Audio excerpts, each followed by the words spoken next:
یورپی قیادت کو تضحیک آمیز مطلب ایک رویہ ان کا تھا. زیلنسکی کے ساتھ انہوں نے جو کچھ کیا, ایمانوئل میکرون کے ساتھ انہوں نے جو کچھ کیا, کیر سٹارمر کا ہم بار بار تذکرہ کر چکے ہیں. یعنی کسے چھوڑا ہے انہوں نے؟ عدم تعاون میں بدلا کہ یوکرین کی جنگ میں یورپ کا ساتھ نہیں دیا, اور پھر اس سے ایک قدم آگے بڑھتے ہوئے گرین لینڈ کو بالکل امریکن ٹیریٹری کا حصہ بنا لینے کی باتیں ہوئی. میرا نہیں خیال کہ امریکہ کسی مرحلے پر گرین لینڈ کو ایکوائر کرنے میں سیریس ہے. ٹرمپ ایک مینوور کر رہا ہے, ایکوائر اس لیے کرنا چاہتا ہے کہ گرین لینڈ مطلب 4-5-6 پاکستانوں جتنی ایک زمین ہے. اچھا, گرین لینڈ کے نا صرف کوسٹل ایریاز میں آبادی ہے, باقی پورا گرین لینڈ کیا ہے, ایک برف کا تودا ہے. اگر گرین لینڈ ایکوائر کر لیتے ہیں تو کینیڈا تمام 3 اطراف سے امریکہ کے نرغے میں آ جائے گا. اس کے نتیجے میں کینیڈا پر اتنا پریشر ہوگا کہ کینیڈا کے پاس کوئی اور آپشن ہی باقی نہیں رہے گا کہ وہ ہر اعتبار سے امریکہ پہ ڈیپینڈنٹ ہو جائے. امریکہ کی اجازت کے بغیر ایک بحری بیڑا اس کا نہیں نکل سکتا. اب یورپ کیا کرتا ہے کہ وہ اب اسپین اب جو ہے وہ جو ان کے مشترکہ اڈے ہیں وہ دینے سے منع کر دیتا ہے. اس کا وزیر دفاع کہتا ہے کہ پروفاؤنڈلی انجسٹ اور اللیگل ایکٹ ہے. ہم دیکھتے ہیں کہ اٹلی جو ہے وہ سسلی ایئرپورٹ کا ایکسس نہیں دیتا. فرانس یہ کہتا ہے کہ جو طیارے لے کر جا رہے ہیں ہم ان کو اپنی فضائی حدود نہیں استعمال کرنے دیں گے. 70 سال کی دوستی, 70 سال کا رشتہ, 70 سال کے معاہدے, تجارتیں اور وہ سب کچھ کہ جو 70 سال تک 2 طاقتور قوتیں چلاتی رہیں, اب اختتام کی جانب جاتا نظر آتا ہے. اس تعلق میں دراڑ کیوں آئی؟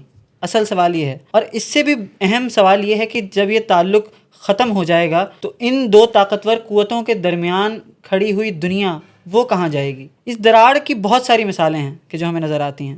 وہ گرین لینڈ کا مسئلہ ہو, وہ ایران, اسرائیل اور امریکہ کی چپکلش کے نتیجے میں پیدا ہونے والی صورتحال ہو, وہ نیٹو سے نکلنے کی باتیں ہوں, یا وہ جرمنی سے 5000 اپنے فوجی واپس بلا لینے کی دھمکی ہو. یہ دراڑ پیدا کیوں ہوئی؟ سوال یہ ہے کہ یہ 70 سالہ اتحاد کیوں ٹوٹ رہا ہے؟ اسی سوال کا جواب ڈھونڈیں گے. آج پھر ہمارے ساتھ حارث عبداللہ موجود ہیں, اور ہم اس 70 سالہ اتحاد کو درپیش چیلنجز, اس کے ٹوٹنے کی وجوہات اور ان تمام امکانات کا جائزہ لیں گے کہ جو اس کے در پردہ اور پس پردہ موجود ہیں. حارث, سب سے پہلے تو خوش آمدید آپ کو کہ آپ نے پھر ایک دفعہ ہمیں وقت دیا. بڑی عنایت, بڑی نوازش. حارث, پچھلے کچھ عرصے میں ہم یہ دیکھ رہے ہیں کہ ایک سیریز آف ایونٹس ہے جو ہو رہی ہے. مثال کے طور پر ہم بات کرتے ہیں تو امریکہ کے جو صدر ہیں محترم ڈونلڈ ٹرمپ صاحب, وہ اپنے 8 نیٹو ممالک کو دھمکی دیتے ہیں. وہ کہتے ہیں کہ ہم اگر تم نے ہمارا ساتھ نہ دیا تو پہلے 10% ٹیرف لگائیں گے اور اس کے بعد جون تک وہ 25% تک چلا جائے گا.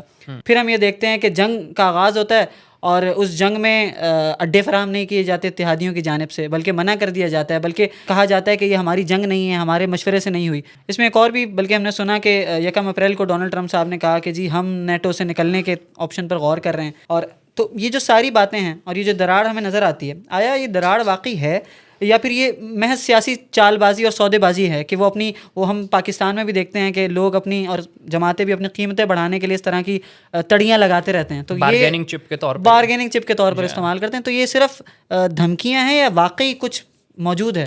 دیکھیے, کچھ نہیں, بہت کچھ موجود ہے. کہ یہ جو شداد کی جنت یا فردوس بری تھی, بالآخر اس کو ایک دن تو اجڑنا تھا. تو یہ اجڑنے کی نہج پر تو پہنچ چکی ہے, اور یہ پوری تہذیب اور یہ سب چیز ایک ڈھلان پر ہے. لیکن دیکھیے, بنیادی طور پر یہ proof of weapons network جو کریٹ کیا گیا تھا, یہ جو ایک جنت بنائی گئی تھی, یہ جو ایک ایلوژن کریٹ کیا گیا تھا, یہ out of thin air create کیا گیا نظام ہے. ہوا میں ایک نظام تشکیل دے دیا گیا, ایک قلعہ تعمیر کر دیا گیا, ایک محل ہوا میں بنا دیا گیا کہ جو اب بالکل دھڑام سے زمین پر آ گرنے کی نہج پر پہنچ چکا ہے. اور جو یہ اپنے میکسیمم اٹین کر سکتا تھا, اچیو کر سکتا تھا, وہ کسی حد تک یہ میکسیمم اٹین کر چکا ہے, یہ اچیو کر چکا ہے. مثال کے طور پر میں اگر اس کا تھوڑا سا پس منظر آپ اجازت دیں اور آپ کو بتاؤں کہ دوسری جنگ عظیم کی تباہ کاریاں ہوتی ہیں, بڑے پیمانے پر تباہی اور بربادی دنیا میں 4 طرف ہو جاتی ہے. لاکھوں لوگ لقمہ اجل بن جاتے ہیں, مر جاتے ہیں, لوگ یتیم ہو جاتے ہیں, یورپ میں کام کرنے والے نہیں رہتے, لیبر شارٹیج ہو جاتی ہے, انڈسٹریز تباہ ہو جاتی ہیں, اور تباہی اور بربادی یہاں وہاں دور نزدیک ہر طرف بکھری اور پھیلی ہوئی نظر آتی ہے. اس کا نتیجہ یہ ہوتا ہے کہ یورپ اتنے بڑے ٹراما سے جب نکلتا ہے تو پہلی دفعہ یہ سوچا جاتا ہے کہ یار سنجیدگی سے بیٹھ کر کے غور کرنا چاہیے کہ ایسی تباہی, ایسی بربادی, ایسی ایٹراسٹی اور ایسی مطلب ایک آل آؤٹ جو قیامت صغریٰ کا منظر ہے, یہ پھر سے نہ ہو, کیونکہ دنیا اور انسانیت اس کی متحمل نہیں ہو سکتی. تو یورپ کے کارپرداز, یورپ کے کی پلیئرز بیٹھ کر کے کچھ رولز آف دی گیم طے کرتے ہیں کہ یار اب دنیا کو نا ایک خاص انداز کے مطابق چلانا ہے. یہ اکھاڑ پچھاڑ نہیں چلے گی. مگر جن پاورز کو ورلڈ وار میں انلیش کر دیا گیا تھا, وہ پاورز اس طرح کی تھیں کہ وہ بہت وائلنٹ پاورز تھیں. بہرحال, cutting the long story short, جو نظام تشکیل دیا گیا, جو سسٹم بنایا گیا, اس میں کچھ بنیادی چیزیں طے کی گئی تھیں. وہ چند بنیادی چیزیں جو اس پورے نظام میں طے کی گئیں, اس میں ایک تو یہ تھا کہ پوری دنیا میں رولز ڈیفائن کیے گئے تھے مختلف خطوں, مختلف طاقتوں کے, اور وہ نظام تشکیل دیا تھا دوسرے جنگ عظیم کی فاتح قوتوں نے. Victors of the second world war نے ایک سسٹم تشکیل دیا تھا. اور victors of second world war کون ہیں؟ وہ 5 ملک کے جو آج اقوام متحدہ کی سیکیورٹی کاؤنسل کے مستقل ممبر ہیں, جو پرماننٹ ممبرز ہیں سیکیورٹی کاؤنسل کے. امریکہ, چین, برطانیہ, روس اور فرانس.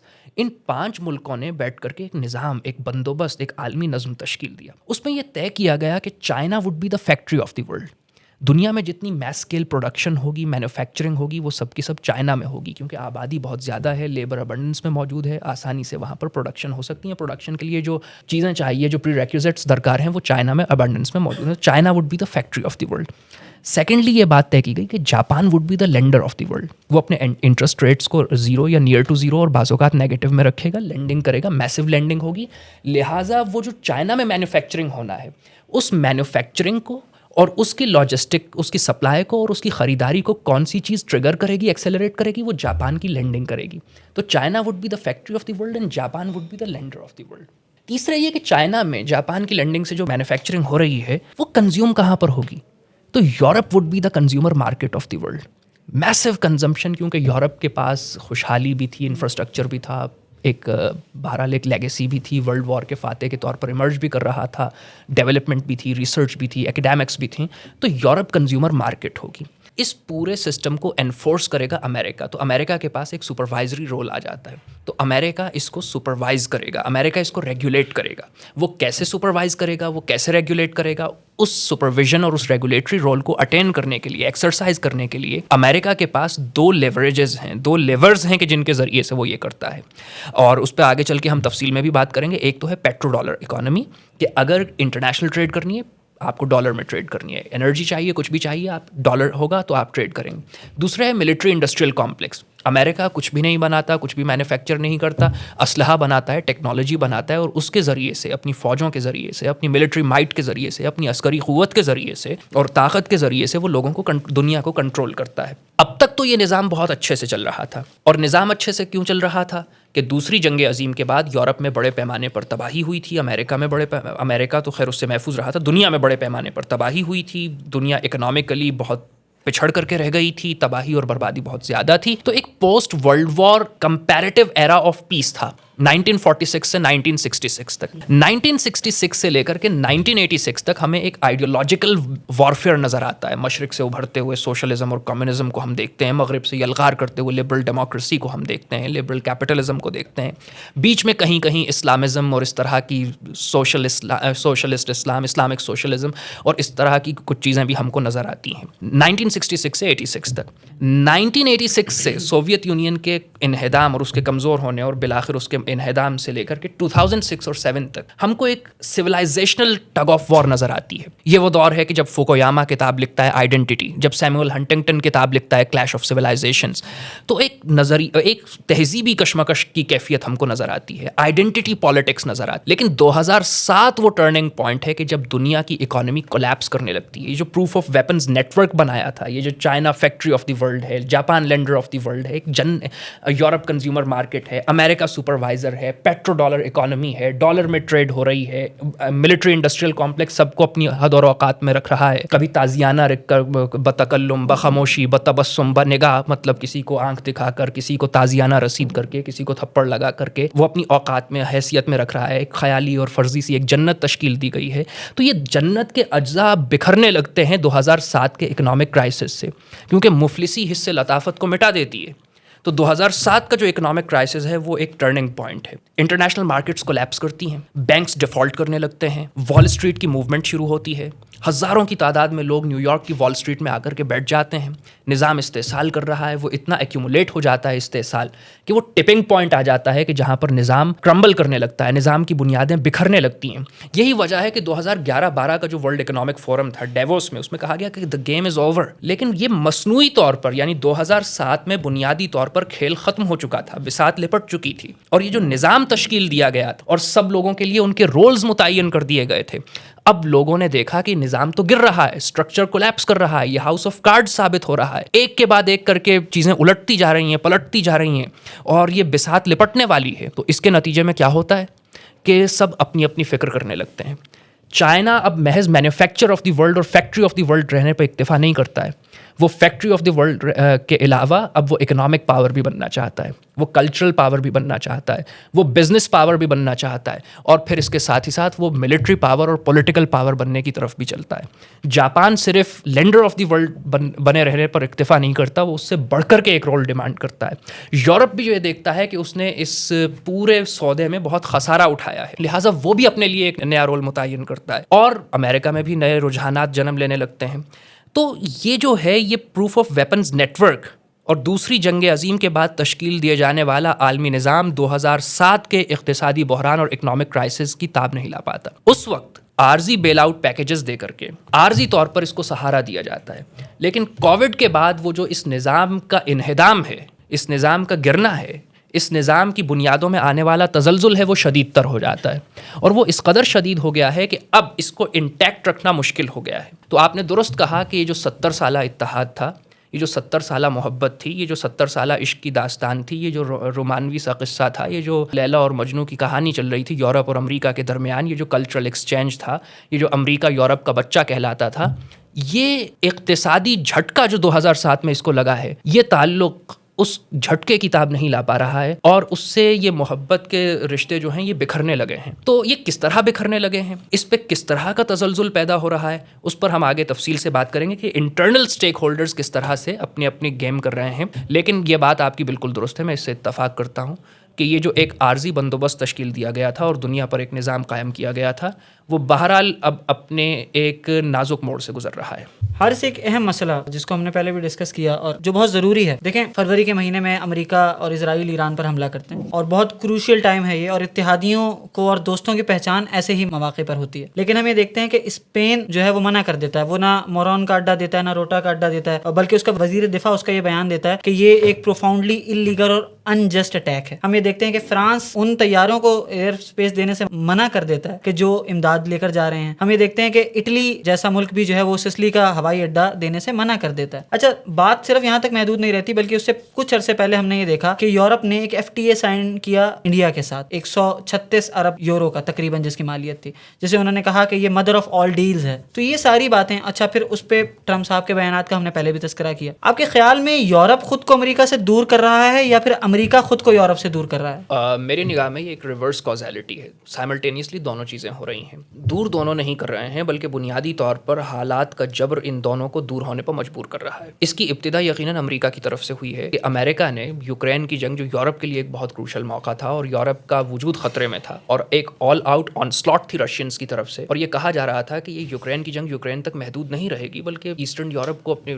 لپیٹ میں لے سکتی ہے. ایسے میں یورپین یونین اور یورپ کے تمام ملک متفقہ فیصلہ کرتے ہیں کہ انہیں اپنے دفاع کرنا ہے. ایسے میں انہیں امریکہ کی مدد کی ضرورت ہے, مگر وہ آل آؤٹ سپورٹ کے جو وہ امریکہ سے ایکسپیکٹ کر رہے تھے, امریکہ نے ان کو پرووائڈ کرنے سے انکار کر دیا. نہ صرف یہ کہ یوکرین کی وار میں یورپ کی اس طرح سے مدد نہیں کی گئی, بلکہ ٹرمپ نے برسر اقتدار آنے کے بعد گرین لینڈ کو ایکوائر کرنے اور انگلف کرنے اور اس کو ٹیک اوور کرنے کی باتیں شروع کر دیں. یورپی قیادت کو تضحیک آمیز مطلب ایک رویہ ان کا تھا. زیلنسکی کے ساتھ انہوں نے جو کچھ کیا, ایمانوئل میکرون کے ساتھ انہوں نے جو کچھ کیا, کیر سٹارمر کا ہم بار بار تذکرہ کر چکے ہیں, یعنی کسے چھوڑا ہے انہوں نے. اور ساتھ ہی ساتھ یہ باتیں محض باتوں تک محدود نہیں رہیں, بلکہ ٹرمپ کی یہ تمام تر باتیں, پہلے یہ تضحیک اور تذلیل کا رویہ تھا, پھر تضحیک اور تذلیل کا رویہ عدم تعاون میں بدلا کہ یوکرین کی جنگ میں یورپ کا ساتھ نہیں دیا, اور پھر اس سے ایک قدم آگے بڑھتے ہوئے گرین لینڈ کو بالکل امریکن ٹیریٹری کا حصہ بنا لینے کی باتیں ہوئی, یعنی یورپ پر باقاعدہ جغرافیائی طور پہ وہاں پر مسلط ہونے کی باتیں شروع ہو گئیں. اور تیسرے مرحلے میں امریکہ نے ایک اکنامک سینکشنز بھی یورپ پر اپنے ٹیرف وار کی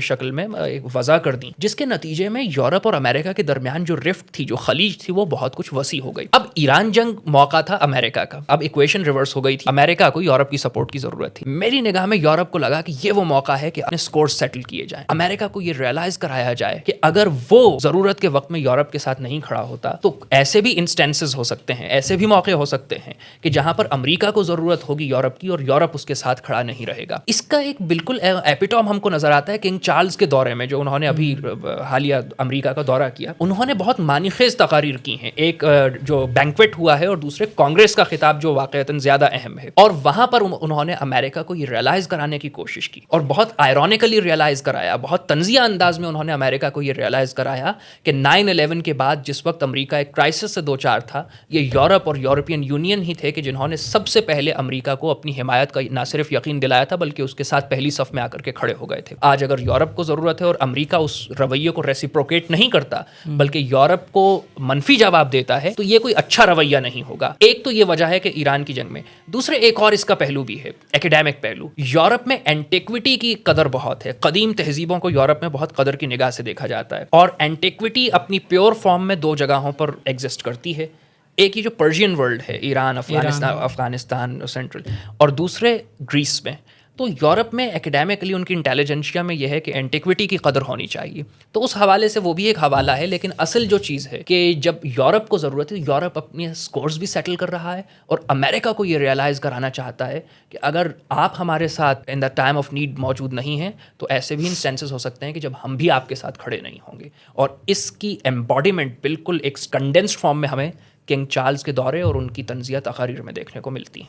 لیکن میں نہیں سمجھتا کہ ٹرمپ عملی طور پر گرین لینڈ کو ایکوائر کرنے کی طرف بڑھ سکتے ہیں، کیونکہ اس میں بہت پیچیدگی پیدا ہو جائے گی. گرین لینڈ پر ڈنمارک کا تسلط، گرین لینڈ ایک ڈنمارک کی ٹیریٹری ہے. ڈنمارک اسکینڈینیوین کنٹریز میں سے ایک ہے، جو دنیا کے مطلب سوشل ڈیموکریسیز اور ایک جو خوابوں کی جنت کہلاتی ہیں ان کنٹریز میں سے ایک ہے، ان 4-5 ملکوں میں سے ایک ہے. دوسری یہ کہ یہ ایک کھلا اعلان جنگ ہوگا یورپ کے خلاف، اور اس کے بعد جو پیچ اپ کی جو تھوڑی بہت گنجائش موجود ہے وہ بھی ختم ہو جائے گی. اور اس کے نتیجے میں جو ایک کانفلکٹ یورپ اور امریکہ کے درمیان شروع ہو جانے کا خدشہ ہے، وہ اس کا دنیا اس کی متحمل نہیں ہو سکتی. لہٰذا یہ ایک بارگیننگ چپ ہو سکتی ہے کہ جس کو دکھا ایک مطلب موت دکھا کر کے بخار پر راضی کرنے کے لیے کہ یورپ اس طرف نہ جائے اور یورپ ٹرمپ سے اس کی ٹرمز پر نیگوشیٹ کرے. یہ کیفیت تو ہو سکتی ہے، مگر میرا نہیں خیال، وہ جو اردو میں کہتے سوکھی تڑیاں تو ہو سکتی ہیں، لیکن میرا نہیں خیال کہ عملاً وہ کچھ ایسا اقدام کر کے گرین لینڈ کو واقعتاً ایکوائر کر سکتے ہیں. میرا خیال ہے کہ یہ خود امریکہ کے مفاد میں بھی نہیں ہوگا. ایکوائر کرنا کیوں چاہتا ہے ٹرمپ؟ ایکوائر اس لیے کرنا چاہتا ہے کہ گرین لینڈ مطلب 4-5-6 پاکستانوں جتنی ایک زمین ہے. ایک اچھا، گرین لینڈ کے نا صرف کوسٹل ایریاز میں آبادی ہے، باقی پورا گرین لینڈ کیا ہے، ایک برف کا تودہ ہے، لیکن وہ نارتھ پول پر ہے. نارتھ پول اسٹریٹجکلی وہ لوکیشن ہے کہ مطلب آپ دنیا کے سر پر آ کر کے بیٹھ گئے ہیں. ایک دوسرے یہ کہ نارتھ امریکن کانٹیننٹ کی جو پالیٹکس ہے، تو ٹرمپ کا ایک طرف جو کینیڈا کے ساتھ مسئلہ ہے نا، وہ کینیڈا کو بھی تو اسی طرح ڈیل کرنا چاہتا ہے اور کینیڈا کو کہتا ہے ہم تمہیں بھی کالونائز کر لیں گے. یہ امریکہ ہے، اس کے نارتھ میں کینیڈا ہے، کینیڈا کے نارتھ ایسٹ میں گرین لینڈ ہے. لہٰذا اس کے اچھا، اور کینیڈا کے بالکل ویسٹ میں کیا ہے، الاسکا ہے، اور جو امریکن ٹیریٹری ہے. ساؤتھ میں پورا کینیڈا کا بارڈر کس کے ساتھ، امریکہ کے ساتھ ہے. ویسٹ میں آلریڈی الاسکا موجود ہے. اگر گرین لینڈ ایکوائر کر لیتے ہیں تو کینیڈا تمام 3 اطراف سے امریکہ کے نرغے میں آ جائے گا. اس کے نتیجے میں کینیڈا پر اتنا پریشر ہوگا کہ کینیڈا کے پاس کوئی اور آپشن ہی باقی نہیں رہے گا کہ وہ ہر اعتبار سے امریکہ پہ ڈیپینڈنٹ ہو جائے، پولیٹیکلی، ملیٹریلی، ڈیفنس کے اعتبار سے، اکنامیکلی، اور ٹریڈ کے لیے. یورپ میں ٹریڈ کرنا ہے، کہاں سے جائے گا؟ امریکہ کی اجازت کے بغیر ایک بحری بیڑا اس کا نہیں نکل سکتا. اچھا حارث، ایک جو چیز بہت زیادہ واضح ہو رہی ہے اس ساری صورتحال میں، اور جس طرح ہم نے بھی بات کی کہ 2007 کا جو اکنامک ڈپریشن ہے، ہاں اکنامک ڈپریشن ہے، کرائسس ہے، اس کے بعد 2020 میں کووڈ آتا ہے تو دنیا جو ہے نا وہ ایک انگڑائی لیتی ہے. اور اب پھر ٹرمپ صاحب، حضرت مولانا ٹرمپ صاحب کی حکومت آ جاتی ہے، تو اس کے نتیجے میں یہ ہوتا ہے کہ وہ بہت ساری نئی ٹرمز طے ہوتی ہیں. بلکہ وہ اب تو وہ سچویشن وہ ہے، وہ کہتے ہیں نا کہ ہمیں یہ عشق غلط فہمیوں میں ڈال گیا، مگر نہ تو ہے ضروری نہ میں ضروری. ہاں، اور لیکن اس میں وہ ایک اور اگر میں کہا جائے کہ گو تم میں اور ہم میں بیجا قدورت تھی، مجھے تیری ضرورت تھی، تمہیں میری ضرورت تھی. تو بنیادی طور پر جو ایک معاشی اور سیاسی ضروریات تھی دوسری جنگ عظیم کے بعد، ان کی بنیاد پر یہ تعلق استوار ہوا تھا. ہمیں بہت ساری ہمیں فیکٹرز نظر آتے ہیں کہ جس کی وجہ سے ہمیں یہ پتہ چلتا ہے کہ اب معاملات پہلے جیسے نہیں رہے. اب مثال کے طور پر ہم بات کرتے ہیں، صرف ہم دیکھیں کہ 2020 سے 2025 تک یورپ نے جو انویسٹمنٹ کی اپنے دفاعی اخراجات کی مد میں، اس میں 62% کا اضافہ ہوا. اور صرف ایک آپ دیگ میں سے چاول کے دانے کو اٹھائیں تو جرمنی نے 107 ارب ڈالر جو ہے وہ انویسٹ کیے دفاع میں. پھر ہمیں بہت سارے بیانات بھی ملتے ہیں، بہت سارے ہیں. مثال کے طور پر میکرون جو ہیں انہوں نے کہا سیول میں ابھی 2026 میں کہ اگر جو ہے نا وہ آپس میں ہم ایک دوسرے پر شک کریں گے، ایک دوسرے کی کمٹمنٹ پر، تو اس سے جو ہے نا وہ ہمارا تعلق اور اتحاد جو ہے وہ کھوکھلا ہو جائے گا. لیکن انہوں نے ذکر کر دیا وہ فرانسیسی صدر کو جو ان کی زوجہ محترمہ نے تھپڑ مارا تھا. ڈپلومیٹکلی یہ تو ایک بہت بڑا سائن تھا اور میسج بھی تھا امپلائڈلی. تو یہ سارے جو معاملات ہیں، میں سمجھنا صرف یہ چاہتا ہوں کہ کیا یورپ خود کو انڈیپینڈنس کے لیے تیار کر رہا ہے. ہم دیکھتے ہیں مختلف پیکٹس ہو رہے ہیں، مختلف دفاعی اخراجات جو ہے وہ بڑھائے جا رہے ہیں، اکنامیکلی بہت ساری جگہوں پر اب معاہدے ہو رہے ہیں اور اس طرح کے بیانات داغے جا رہے ہیں. تو کیا یورپ اب خود کو تیار کر رہا ہے انڈیپینڈنس کے لیے، یا وہ امریکہ کو جو ہے وہ میسیجز دے رہا ہے کہ آپ ہمیں چھوڑ کر مت جائیے گا؟ آپ کیا سمجھتے ہیں؟ میری نگاہ میں یہ بہت سی چیزیں بیک وقت ہو رہی ہیں. سیاست میں، جیو پالیٹکس میں اور سوشل سائنسز میں بلیک اینڈ وائٹ نہیں ہوتا ہے، زیرو سم گیمز نہیں ہوتے ہیں. بیک وقت مختلف فیکٹرز ایکٹ کر رہے ہوتے ہیں اور ان مختلف فیکٹرز جو ہیں وہ کنٹریبیوٹ کر رہے ہوتے ہیں سچویشن کے ڈیولپمنٹ میں. تو 2-3 چیزیں جو میرے سمجھ میں آتی ہیں کہ اس ساری سچویشن میں ہو کیا رہا ہے کہ گزشتہ کچھ عرصے میں یورپ میں بھی، خود ویسٹرن یورپ میں اور امریکہ میں، فار رائٹ کی پالیٹکس میں ہم کو ایک اپسرج نظر آتی ہے. فار رائٹ کی پالیٹکس بڑھ رہی ہے. لوگ اپنی آئیڈینٹی اور پرائمارڈیل آئیڈینٹی پر زیادہ ایمفیسائز کر رہے ہیں. بنیادی شناخت سیاست کا ایک مستند اور سیاست کا ایک مقبول حوالہ بنتی چلی جا رہی ہے. یعنی یورپ کی قومیں کہ جو پہلے ایک یورپین یونین ڈریم تھا، ہے نا، یہ بھی تو تھا نا کہ یورپ کی تمام قومیں ایک ہیں، ایک یورو کرنسی ہے، لیکن بریگزٹ نے اس ڈریم کو شیٹر کیا ہے. یعنی برطانیہ نے یہ کہا کہ ہاں ہم یورپین فیملی سے الگ ہونا چاہتے ہیں. تو ایک یورپین ڈریم تھا. ہم ایک طرف یہ تو بات کرتے ہیں کہ امریکہ اور یورپ میں فاصلے اور دوریاں بڑھ رہی ہیں، فرقتیں بڑھ رہی ہیں، فراق بڑھ رہا ہے، مگر خود یورپ کے اندر بھی تو یہی کیفیت کہ آپ کو نظر نہیں آتی ہے کہ بریگزٹ ڈیٹیچ ہو رہا ہے یورپین یونین سے. خود انگلینڈ کے یونائٹڈ کنگڈم کے اندر اسکاٹ لینڈ اور ویلز اور ناردرن آئرلینڈ میں علیحدگی کی تحریکیں اور اس طرح کی چیزیں. اسپین میں بارسلونا کی جو تحریک ہے، کیٹالونیا کی موومنٹ ہے، علیحدگی کی ایک تحریک ہے. تو بنیادی نقطہ کیا ہے کہ یورپ میں اور امریکہ میں آئیڈینٹی پالیٹکس کا ایک اپسرج ہے. پرائمارڈیل آئیڈینٹی اور شناخت جو ہے وہ سیاست کا ایک مقبول حوالہ بنتی چلی جا رہی ہے. اس لیے فار رائٹ کی پارٹیز، فار رائٹ کے رہنما سبھی جگہوں پر مقبولیت حاصل کر رہے ہیں. انگلینڈ میں بورس جانسن کی صورت میں ہمیں نظر آتے ہیں، اٹلی میں کسی اور صورت میں، نیدرلینڈز میں کسی اور صورت میں، اسپین میں کسی اور صورت میں، اور امریکہ میں ڈونلڈ ٹرمپ کی صورت میں. تو ایک تو یہ فار رائٹ کی پالیٹکس کا فکری اور نظریاتی تقاضا یہ ہے، اس کا بنیادی اور فنڈامنٹل تقاضا یہ ہے کہ وہ آئیڈینٹی پر ایمفسائز کرے کہ ہماری ایک ڈسٹنکٹ آئیڈینٹی ہے جس کو ہمیں ریٹین کرنا ہے اور جس کو ہمیں مزید ابھار کر کے سامنے لے کر کے آنا ہے اور باقیوں سے ڈیٹیچ کرنا ہے. تو یہ جو الٹرا نیشنلسٹ پالیٹکس ہے، جو فار رائٹ کی پالیٹکس ہے، اس کا ایک اپسرج ہے. اور اس کے فکری تقاضے کے طور پر اور فکری اور فطری تقاضے کے طور پر یورپ اور امریکہ کے درمیان بھی دوریاں بڑھ رہی ہیں. خود یورپین یونین کے مختلف ممالک کے درمیان آپس میں بھی دوریاں بڑھ رہی ہیں، اور اس کا سب سے بڑا مظہر بریگزٹ تھا. ایک فیکٹر تو یقیناً یہ ہے. دوسرا ایک اور فیکٹر بھی ہے. اس آئیڈینٹی پالیٹکس کا بائی پروڈکٹ کیا ہے، اس کا نتیجہ کیا نکلا کہ جب تمام ملکوں نے ایک طرف let's make America great again کا نعرہ لگایا، ایک طرف امریکہ فرسٹ کا نعرہ لگے گا، ایک طرف کینیڈا کی ترقی کی بات ہوگی، اور وہ جو اجتماعی اور کلیکٹیو گولز تھے ان سے صرف نظر کیا جائے گا، تو فطری طور پر دوریاں تو بڑھیں گی. اب جب یہ دوریاں بڑھ رہی ہیں تو ایک کامن تھریٹ جو پہلے سے ایگزسٹ کرتا تھا، ایک بخار کا خطرہ ایک خطرہ دکھا کر کے جو متحد رکھنے کا فیکٹر تھا کہ یورپ کو یہ کہا جاتا تھا کہ اگر تم نیٹو کا حصہ نہیں رہو گے، اگر تم امریکہ سے دفاعی معاہدے نہیں کرو گے، تو روس تمہارے دروازوں پر موجود ہے، وہ تم پر حملہ کر کے تم کو انگلف کر لے گا، اپنا حصہ بنا لے گا، تم کو وہ کنزیوم کر لے گا. وہ خطرہ تو اپنی جگہ موجود ہے، اور وہ خطرہ اس حد تک مٹیریلائز ہو چکا ہے کہ یوکرین پر باقاعدہ حملے کی شکل اس نے اختیار کر لی ہے. لہٰذا ایک طرف یورپ اپنی آئیڈینٹی پالیٹکس کی وجہ سے امریکہ سے ڈیٹیچمنٹ چاہتا ہے، دوسری طرف یورپ اپنے دفاعی اخراجات بڑھا کر اور یہ اینگلنگ کر کے اور یہ تاثر دے کر کہ ہم امریکہ کے بغیر بھی رہ سکتے ہیں، در حقیقت ایک بارگیننگ چپ کے طور پر اس پورے سچویشن کو استعمال کرنا چاہتا ہے کہ یہ ایک بیلنس آف پاور ہے، اس میں وہ لیوریج حاصل کر سکے اور امریکہ سے اپنی زیادہ سے زیادہ بہتر طور سے نیگوشیٹ کر سکے اپنے ٹرمز پر. اور اس کے علاوہ بھی بہت سے ایسے فیکٹرز ہیں اکنامک انڈیپینڈنس کا فیکٹر ہے. امریکہ اور یورپ دونوں کی اقتصادی صورتحال وہ نہیں رہی کہ جو کسی زمانے میں ہوا کرتی تھی, کہ جو کلچرل ایکسچینجز کر سکیں, جو ایک دوسرے کے ساتھ محبت کی پینگیں بڑھا سکیں, جو تحائف کا تبادلہ ہو سکے, جو یہاں سے گلاب کے گلدستے جائیں تو وہاں سے چمیلی کے پھول آئیں. تو یہ کیفیت اب نہیں رہی ہے. ایک ہارش اکنامک ریالٹی ہے کہ جو گلوبلی ایگزسٹ کرتی ہے, اور جب ہارش اکنامک ریالٹیز اپنا رنگ دکھاتی ہیں, اپنا اثر دکھاتی ہیں, بہت سے جو پولیٹیکل اتحاد ہوتے ہیں وہ ہم کو رول بیک ہوتے ہوئے نظر آتے ہیں. تو بنیادی طور پر پاور پالیٹکس, پاور میکسیمائزیشن اور مفاد کا کھیل ہوتا ہے. آپ اپنی پاور کو آپٹیمائز کرتے ہیں اور آپ مفاد کے لیے, اپنے مفاد کے لیے, اپنے ریاستی مفاد کے لیے کام کرتے ہیں. لہٰذا جب یہ اتحاد جب تک پاور میکسیمائزیشن کو اور مفادات کو سرو کرتا ہے تو اس میں قوت آ جاتی ہے, اور جب یہ پاور پالیٹکس میں مفاد کو سرو نہیں کرتا تو اس میں ایک تعطل اور ایک کمزوری کی کیفیت ہم کو دکھائی دینے لگتی ہے. تو بنیادی طور پر یہ ملٹیپل فیکٹرز ہیں کہ جو بیک وقت اس تمام کیفیت میں کنٹریبیوٹ کر رہے ہیں, اور آپ نے جن دو فیکٹرز کا ان پرٹیکولر تذکرہ کیا, میری نگاہ میں بیک وقت وہ دونوں فیکٹرز جو ہیں سگنیفیکنٹ ہیں. حارث, بہت ساری باتیں ہوئیں, اس میں ایک چیز جس پہ آپ کی رہنمائی درکار ہے, یہ نیٹو کا کیا قصہ ہے؟ کب ضرورت محسوس ہوئی, کس نے ضرورت محسوس کی, کیوں ضرورت محسوس کی, اور کون کون سے ممالک اس میں شامل ہیں؟ اس کے بارے میں آپ کیا بتائیں گے ہمیں, ہمارے ناظرین کو؟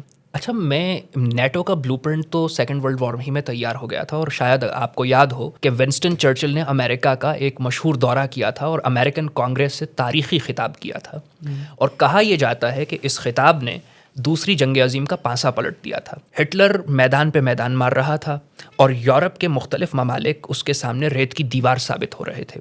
ایک طرف وہ مشرقی محاذ پر, ایسٹرن فرنٹ پر رشیا کے اندر اس کی فوجیں گھس چکی تھیں, اور دوسری طرف مغرب میں وہ فرانس کو پوری طرح سے مسخر کر چکا تھا, مفتوح کر چکا, فتح کر چکا تھا, ہے نا. اور اگلا اس کا ہدف برطانیہ تھا, اور برطانیہ پر بھی جرمنی کی ایئر اسٹرائکس اس قدر بڑھ چکی تھیں کہ کوئی انفراسٹرکچر باقی نہیں رہا تھا, مطلب ایون لنڈن واز ان ربلز.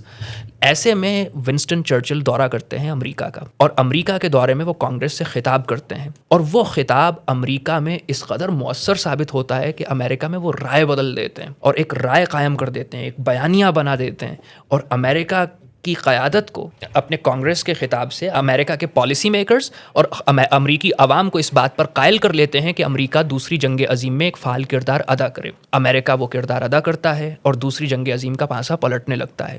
وہ جرمنی جو اب تک ایک فاتح کی حیثیت سے فتح کے جھنڈے گاڑ رہا تھا, وہ پے در پے شکستیں کھانے لگتا ہے. پھر پرل ہاربر کا واقعہ ہوتا ہے, ہیروشیما اور ناگاساکی پر ایٹم بم گرائے جاتے ہیں, اور دوسری جنگ عظیم میں یورپ جو شکست خوردہ قوت بننے جا رہا تھا وہ جنگ کی بازی پلٹ جاتی ہے اور وہ فتح حاصل کر لیتا ہے.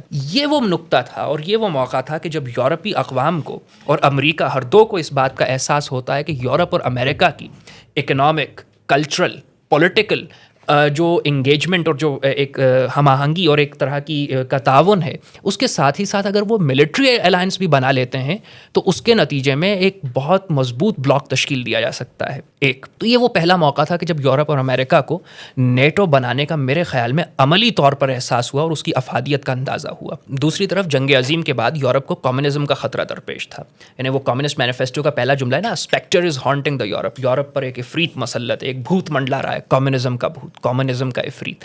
تو اس خطرے کی روک تھام کے لیے, اس خطرے سے یورپ کو محفوظ رکھنے کے لیے, کیونکہ یورپ اتنی بڑی جنگ عظیم کے بعد اس میں یہ سکت نہیں تھی ملیٹریلی کہ وہ اس کے مقابلے میں خود کو ڈیفینڈ کر سکے, تو اس کے خلاف پھر یورپ ایک اتحاد, ایک وسیع تر عسکری اتحاد تشکیل دیا جاتا ہے, ایک براڈ بیسڈ ملٹری الائنس بنایا جاتا ہے نیٹو کے نام سے, امریکہ کی سربراہی میں یورپ کے ممالک کی شمولیت کے ساتھ, تاکہ ان خطرات سے یورپ کو محفوظ رکھا جا سکے. بنیادی طور پر تو یہ وہ دو ڈیسائسو فیکٹرز تھے کہ جن کی وجہ سے نیٹو وجود میں آئی تھی. پہلا, دوسری جنگ عظیم میں عملی طور پر یورپ کو اس اتحاد کی افادیت کا احساس اور اندازہ ہوا کہ اس نے دوسری جنگ عظیم کا پانسا پلٹ دیا اور فیشزم اور نازیزم اور ہٹلر کے خطرے سے یورپ کو بچا لیا. دوسری جنگ عظیم کے بعد یورپ اتنا کمزور ہو چکا تھا کہ وہ سوویت یونین کے مقابلے میں اپنا دفاع نہیں کر سکتا تھا, لہٰذا اس نے ایک وسیع تر عسکری اتحاد تشکیل دیا تاکہ وہ امریکہ کی مدد سے اس کو کمبیٹ کر سکے, کاؤنٹر کر سکے ملٹری فرنٹ پر بھی. اسی سے جڑا ہوا ایک اور سوال میرے ذہن میں آیا. جی, یہ جب ہم بات کرتے ہیں اور ہم ہمیشہ بات کرتے ہوئے رشیا کو ایک الگ پول بناتے ہیں, اور دنیا کسی زمانے میں بائی پولر تھی, بائی پولر ہوا کرتی, بالکل ہم بھی ایک پول کا حصہ رہے ہیں, بلکہ کسی زمانے میں تو ہم دونوں پولز کے درمیان رہے ہیں. دونوں سے ہم نے فائدہ اٹھایا. اب مسئلہ یہ ہے کہ اب جب ہم معاملات کو دیکھتے ہیں اور جس چیز کو ہم ڈسکس بھی کر رہے ہیں, ہمیں یہ لگ رہا ہے کہ کہیں ان کی یہ جو ٹیمنگ ہے وہ چینج ہو رہی ہے. وہ پولز مطلب ایک دن ہمیں یہ لگتا ہے کہ دنیا جو ہے وہ بائی پولر ہے, ٹھیک ہے, اگلے دن ہمیں لگتا ہے کہ دنیا ملٹی پولر ہے, اور کسی دن ہمیں لگتا ہے کہ یونی پولر ہے. مثال کے طور پر ہم یہ دیکھتے ہیں کہ امریکہ جو ہے وہ ایران پر حملہ کرتا ہے, امریکہ اور اسرائیل, ٹھیک ہے. اس کے نتیجے میں اب بہت ٹینس سچویشن ہے اور اتحادیوں کا ساتھ چاہیے, لیکن یورپ کہتا ہے کہ ٹرمپ کو, کہ بلکہ وہ شعر آ گیا ذہن میں کہ تیرے لہجے میں بات کرنی ہے, آج ممکن ہے احترام نہ ہو. اب یورپ کیا کرتا ہے کہ وہ اب اسپین اب جو ہے وہ جو ان کے مشترکہ اڈے ہیں وہ دینے سے منع کر دیتا ہے. اس کا وزیر دفاع کہتا ہے کہ پروفاؤنڈلی انجسٹ اور انلیگل ایکٹ ہے. ہم دیکھتے ہیں کہ اٹلی جو ہے وہ سسلی ایئرپورٹ کا ایکسیس نہیں دیتا. فرانس یہ کہتا ہے کہ جو طیارے لے کر جا رہے ہیں ہم ان کو اپنی فضائی حدود نہیں استعمال کرنے دیں گے. اور جب ٹرمپ صاحب جو ہے ان کو کہتے ہیں, اور ٹرمپ یہ کہتا ہے کہ the US will remember, اور وہ تو یورپ کی جانب سے جواب یہ آتا ہے کہ یہ ہماری جنگ نہیں ہے, آپ نے ہم سے مشورہ نہیں کیا تھا. بلکہ ایک اور جملہ اگر میں آپ کو یاد دلاؤں, وہ ہماری گفتگو گزشتہ سے متصل ہو جائے گی, کہ ٹرمپ نے ایک اور بہت دلچسپ جملہ کہا کیئر سٹارمر کو, کہ this is not the Winston Churchill we are dealing with, کہ یہ ونسٹن چرچل نہیں ہے کہ جس طرح پہلے برطانیہ کے کہنے پر امریکہ کی رائے بدل گئی تھی اور پالیسی بدل گئی تھی اور ہم دوسری جنگ عظیم میں آ گئے تھے, تو وہ ونسٹن چرچل تھا. ویسی قداور شخصیات تھی. کیئر سٹارمر کو خود کو کیئر سٹارمر سمجھنا چاہیے, ونسٹن چرچل نہیں سمجھنا چاہیے. اس کے نتیجے میں ہم یہ دیکھتے ہیں نا کہ وہ مارک ہینری کہتا ہے کہ جو ورلڈ آرڈر ہے اس میں رپچر آ گیا ہے, دراڑ آ گئی. بالکل. اور یہ تو ڈیووس کے اکنامک فورم کا جملہ بھی ہے کہ دا گیم از اوور, کھیل ختم ہو چکا ہے. ڈیووس میں جو ہوا اس کے علاوہ بہت ساری ہمیں مثالیں ملتی ہیں. سوال میرے ذہن میں یہ آتا ہے کہ کیا واقعی ورلڈ آرڈر رپچر ہو رہا ہے, یا یہی کہنا چاہیے کہ کیا دنیا واقعی ملٹائی پولر بنتی جا رہی ہے جس میں پولز ریڈیفائنڈ ہو رہے ہیں, یا یہ وقتی ایلیوژن ہے. آپ نے جو پہلے بات کی تھی کہ یہ دوبارہ نئے سرے سے ٹیم اپ کر رہے ہیں, تو مجھے نواب زادہ نصر اللہ کا ایک جملہ یاد آیا. وہ کہا کرتے تھے کہ آج کے دوست کل کے دشمن, کل کے دشمن آج کے دوست. دس از پالیٹکس, یہ ہے سیاست. تو سیاست میں مفاد اہم ہوتا ہے, سیاست میں نظریات اہم, عملی سیاست میں پاور پالیٹکس میں اتنے فیصلہ کن کردار ادا نہیں کرتے. یعنی دنیا اسلامزم اور کمیونزم اور سیکولرزم سے نہیں چلتی ہے, دنیا پریگمیٹزم سے چلتی ہے, پریکٹیکلٹی سے چلتی ہے عملی طور پر. تو یہ تو ہے کہ جہاں مفاد ہوتے ہیں, پاور میکسیمائزیشن کا کھیل ہوتا ہے, وہاں پر گروپنگ اور ری گروپنگ اور ڈی گروپنگ ہوتی رہتی ہے. یہ عام سی بات ہے. ورلڈ آرڈر کولیپس کر رہا ہے, ورلڈ آرڈر کمزور ضرور ہو گیا ہے, لیکن کیا ایک متبادل نیا ورلڈ آرڈر کریٹ ہو گیا ہے؟ کیا نئے ادارے تشکیل پا گئے ہیں؟ یعنی یہ ورلڈ آرڈر ہم جب کہہ رہے ہوتے ہیں تو اس سے ہماری مراد کیا ہوتی ہے؟ یہ ورلڈ آرڈر کن ستونوں پر کھڑا ہے؟ اس ورلڈ آرڈر کے اسٹیک ہولڈرز کیا ہیں؟ تو وہ 5 اسٹیک ہولڈرز ہیں کہ جو اس ورلڈ آرڈر کو چلا رہے ہیں. نمبر 1, فائنینشیل گلوبلسٹس, یعنی یہ جو دنیا میں بڑے بڑے معاشی ادارے کاروبار ہیں, یہ جو بڑے بڑے سرمایہ دار ہیں جن کے پاس ملکوں سے زیادہ دولت ہے, یعنی ایک کوکا کولا کا بجٹ شاید کئی ملکوں سے زیادہ ہوگا, ایک کمپنی 150 ملکوں سے زیادہ ریونیو ہے اس کا, اور یہ ایسے ایسے سرمایہ دار ہیں کہ وہ سو بھی رہے ہیں تو ان کی ریونیو میکنگ کلاک چل رہی ہے, وہ پیسے کما رہے ہیں, ہے نا, اور انہیں اتنا نہیں, یہ تک نہیں معلوم کہ ان کے پاس کتنی دولت ہے. تو یہ اپنا یہ جو سرمایہ ہے یہ فائنینشیل گلوبلسٹ کو, ایسٹ مینجمنٹ فرمز کے سپرد کرتے ہیں کہ وہ اس کو ان کے لیے مینیج کریں, کہاں اسے انویسٹ کرنا ہے, کہاں ری انویسٹ کرنا ہے, کہاں چیریٹی کرنا ہے, جیسے BlackRock, Vanguard, State Street, ایسی فرمز. تو یہ ایک اسٹیک ہولڈر ہے اس ورلڈ آرڈر کا کہ جو کیپٹل فلو کے ذریعے اس ورلڈ آرڈر کو مینیج کرتے ہیں. نمبر 1. دوسرے عالمی معاشی اور مالیاتی ادارے ہیں, فائنینشیل انسٹیٹیوشنز ہیں, ورلڈ بینک ہے, IMF ہے, ایشین ڈیولپمنٹ بینک ہیں, جو ریگولیٹ کرتے ہیں دنیا میں فلو آف منی کو. وہ فلو آف منی کو ممکن بناتے ہیں, فلو آف منی کو انیبل کرتے ہیں, انہینس کرتے ہیں, یہ ریگولیٹ کرتے ہیں اس کو. یہ دونوں مل کر کے فائنینشیل انڈسٹریل کمپلیکس کو تشکیل دیتے ہیں. 2 اسٹیک ہولڈرز ہو گئے. تیسرا اسٹیک ہولڈر ہیں سوورن اسٹیٹس. سوورن اسٹیٹ سے مراد ہے فرسٹ ایئر کنٹریز, یعنی ایٹمی قوتیں, وہ 10-12 ملک کے جو دنیا میں واقعتاً فیصلہ کن حیثیت رکھتے ہیں. 3 اسٹیک ہولڈرز. چوتھا اسٹیک ہولڈر ہے ملٹری انڈسٹریل کمپلیکس, یعنی اسلحے سازی کی کمپنیاں جو اسلحہ مینوفیکچر بھی کرتی ہیں اور اسلحہ بیچتی بھی ہیں, اور دوسرے انٹیلیجنس ایجنسیز. اس میں پرائیویٹ انٹیلیجنس ایجنسیز بھی ہیں اور سرکاری انٹیلیجنس, CIA ہے, MI6 ہے, را ہے, موساد ہے, اور بلیک واٹر جیسی پرائیویٹ انٹیلیجنس انٹیلیجنس ایجنسی ہے, اسے بھی کر لیجیے. نام لیں تو ISI ہے, تو میرا نام ISI ہے.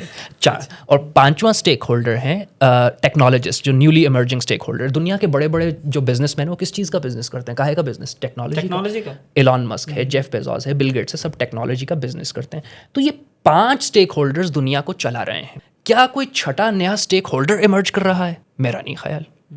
اگر آج ورلڈ آرڈر تبدیل ہوتا ہے، ٹرانزٹ کرتا ہے، تو ان 5 اداروں، ان 5 اسٹیک ہولڈرز کو چلانے والے ممکن ہے بدل جائیں. ہاں. لیکن کیا یہ اسٹیک ہولڈرز بدل جائیں گے؟ ان اسٹیک ہولڈرز کے پیچھے جو ورلڈ ویو کار فرما ہے، جو اس ورلڈ آرڈر کو چلا رہا ہے، جو ورلڈ ویو اس ورلڈ آرڈر کے اندر ایک روح کی طرح اس اسٹرکچر میں ایمبیڈڈ ہے، کیا وہ ورلڈ ویو بدلنے جا رہا ہے؟ میرے خیال میں ورلڈ آرڈر کو فکری اور نظریاتی سطح پر اب بھی کوئی بڑا چیلنج درپیش نہیں ہے. ہاں، عملی طور پر کچھ مشکلات پیدا ہو گئی ہیں. اس کے نتیجے میں یہ ورلڈ آرڈر کچھ قوتوں کے ہاتھ سے نکل کر کے کچھ دوسری قوتوں کے ہاتھ میں منتقل ہونے جا رہا ہے. یہ ایک چیز ہے کہ جو ہونے جا رہی ہے. لیکن آل آؤٹ کوئی بڑا میجر پیراڈائم شفٹ ہم دیکھیں گے؟ ورلڈ آرڈر کا ورلڈ ویو بدلنے جا رہا ہے. نئی فکری اور نظریاتی حقیقتیں رونما ہونے جا رہی ہیں، منظر عام پر آنے جا رہی ہیں کہ جو ورلڈ آرڈر میں فیصلہ کن محرک کا کردار ادا کریں گی. میرا خیال ہے کہ یہ کہنا ابھی بہت قبل از وقت ہوگا. تو اس میں یہ ممکن ہے کہ ابھی جو ہم ایک یونیپولر ورلڈ دیکھتے ہیں، جو آج نظام ایک ہاتھ میں مرتکز ہے، اس پورے نظام کی قوت ایک ہاتھ میں ہے، وہ ممکن ہے چند ہاتھوں میں تقسیم ہو جائے. لیکن آل آؤٹ یہ اسٹرکچر کولیپس کر رہا ہے، تو وہ کولیپس کی کیفیت مجھے نظر نہیں آتی ہے. حارث، اگلا جو مسئلہ ہے وہ مسئلہ یہ ہے کہ ہم بچپن سے یہ سنتے آئے ہیں 2 چیزیں. ایک تو یہ ہے کہ پاکستان تاریخ کے نازک دور سے گزر رہا ہے، ٹھیک ہے، یا پاکستان تاریخ کے نازک موڑ پر. دوسری چیز، دنیا کو ڈالر چلاتا ہے. اس پہ مسئلہ یہ ہے کہ ہم یہ کہتے ہیں کہ ڈالر کے حوالے سے جب ہم ریسرچ کرتے ہیں، جب ہم پڑھتے ہیں، تو ہمیں پتہ چلتا ہے کہ ڈالر کی کامیابی کے پیچھے ہے نیٹ ورک افیکٹ. ٹھیک ہے، نیٹ ورک افیکٹ یہ ہے کہ اس کو سب اس لیے استعمال کرتے ہیں کیونکہ سب استعمال کرتے ہیں. اس کی وجہ سے امریکہ جو ہے، وہ جو ہم نے پہلے بھی بات کی کہ سپروائزری رول امریکہ کا رہا، اور امریکہ نے اس پہ بھی بہرحال ہم آئیں گے بعد میں کہ کس طریقے سے اس کو ایک مرکزی حیثیت دلا دی. لیکن اب ہمیں یہ لگتا ہے، مطلب یہ ہمیں اسٹیٹ سے اس طرح پتہ چلتا ہے کہ فیڈرل ریزروز جو 2025 میں دنیا کا 2001 میں دنیا کا 72% تھے، وہ 2024 میں 57% تک آ جاتے ہیں، مطلب 30 سال کی کم ترین سطح پر. اور ہم دیکھتے ہیں کہ اس کا جو کمپٹیٹر ہو سکتا تھا اس ریجن میں، خاص طور پر چائنا پوری بھرپور کوشش کرنے کے باوجود بھی جو ہے وہ اسے 2% سے زیادہ نہیں لے جا سکا. لیکن اب ہم یہ دیکھتے ہیں کہ اسے کیا کہنا چاہیے، پیراڈائم شفٹ تو نہیں، لیکن دنیا میں ایک تبدیلی آ رہی ہے اور ڈالر جو ہے وہ گراوٹ کا شکار ہے. اس میں ایک بہت بڑا فیکٹر لوگ یہ بھی کہتے ہیں کہ شاید ڈالر کا بطور ہتھیار استعمال ہے کہ جو اسے جو ہے وہ گراوٹ کی طرف لے کر جا رہا ہے. اس تھیوری کے بارے میں آپ کیا کہتے ہیں؟ جی بالکل. اور آپ نے جو نیٹ ورک افیکٹ کا تذکرہ کیا، اگر میں اس کو ایک اور تعبیر میں ڈیفائن کروں کہ وہ ہے نا کہ نشہ و کیف غزل، حسن غزل، جان غزل، تجھے گیت کا انداز ترنم دے دوں، تو ایک ذرا میں آپ اگر اجازت دیں تو ایک کینڈڈ وے میں اس کو ڈسکرائب کیا جا سکتا ہے. وہ جیسا کہ گیم آف تھرونز کا ایک جملہ ہے کہ power resides where people believe it does, یعنی طاقت وہاں ہوتی ہے کہ جہاں لوگ یہ تصور کر لیں کہ طاقت موجود ہے. یعنی پاور اور طاقت، it's all about the perception کہ آپ پرسیو کیا کر رہے ہیں، آپ کا ذہن کیا بن گیا ہے، ایک تاثر کیا قائم کر دیا گیا ہے دنیا میں. تو ڈالر کی قوت ایک ایلوژنری قوت تھی. یعنی کہنے کو تو ڈالر ایک کاغذ کا ٹکڑا ہے نا، اور کاغذ پہ چھپی ہوئی کچھ تصویریں اور کچھ نقش و نگار ہیں، مگر اس سے دنیا کے معاملات چل رہے ہیں. دنیا میں خرید و فروخت ہو رہی ہے، دنیا کے ٹریڈ ہو رہی ہے، پیٹرول خریدا جا رہا ہے، انرجی خریدی جا رہی ہے، اسلحہ خریدا جا رہا ہے، گاڑیاں اور ٹیکنالوجی خریدی جا رہی ہے. کیونکہ دنیا نے کسی لمحے میں، کسی پوائنٹ آف ٹائم میں یہ تسلیم کر لیا تھا کہ ہم ٹریڈ ڈالر میں کریں گے اور گلوبل ٹریڈ ڈالر میں ہوگی. کہنے کو دوسری جنگ عظیم کے بعد ہی کر لیا تھا، مگر 70 کی دہائی میں یہ باقاعدہ ریگولیٹ ہو گئی یہ چیز، اور باقاعدہ پوری دنیا میں یہ سب ہونے لگا. تو بنیادی طور پر ڈالر واقعتاً ایک انٹرنیشنل ٹریڈ اور انٹرنیشنل کرنسی کے طور پر دنیا میں متعارف رہا ہے. مگر ڈالر کا مس یوز بھی بہت ہوا ہے. ایک تو یہ کہ ڈالر کے پیچھے جو گولڈ ریزروز تھے، مطلب out of thin air economy میں منی کریٹ ہوتی ہے فریکشنل ریزرو بینکنگ کے تھرو، کہ جس طرح آرٹیفیشل منی کریٹ کی جاتی ہے 100 روپے سے جس طرح آپ 20,000 روپے تک جعلی اور مصنوعی کریٹ کر سکتے ہیں. تو یہ جو فریکشنل ریزرو سسٹم ہے اکنامکس کا، ایک کانسیپٹ ہے کہ out of thin air money create ہو رہی ہے، اصل میں کچھ نہیں ہے، کوئی کموڈیٹی نہیں ہے، کوئی آپ کے پاس بیس نہیں ہے، out of thin air money create ہو رہی ہے ملٹی پلائنگ افیکٹ کے تحت. تو ڈالر کا بھی یہی تھا کہ اس کے بیک اپ پر کوئی ایسی ٹھوس چیز موجود نہیں تھی کہ جو ڈالر کو سپورٹ کر سکے. صرف ایک پرسیپشن تھا کہ جس کی وجہ سے دنیا ڈالر کو تسلیم کرتی، کہ جس کی وجہ سے دنیا ڈالر کو تسلیم کرتی تھی، اور اس کی ایک ہیجمنی اور مونوپلی دنیا پہ انٹرنیشنل ٹریڈ کے تعلق سے قائم تھی. یقیناً اس کو ایک جھٹکا لگا. آپ نے کچھ اسٹیٹس کوٹ کیے کہ 2001 میں 72% سے اب 2024-25 میں وہ 57% تک آ گیا ہے. لیکن اس کے علاوہ ایک اور فینومینا بھی ہم کو گلوبلی دیکھنے میں ملتا ہے. بہت سی جگہوں پر ملکوں نے بائیلیٹرل ٹریڈ جو ہے وہ لوکل کرنسیز میں شروع کر دی ہے. بالکل. یعنی چائنا اور رشیا کی جو ٹریڈ ہے وہ یون اور روبل میں ہوتی ہے.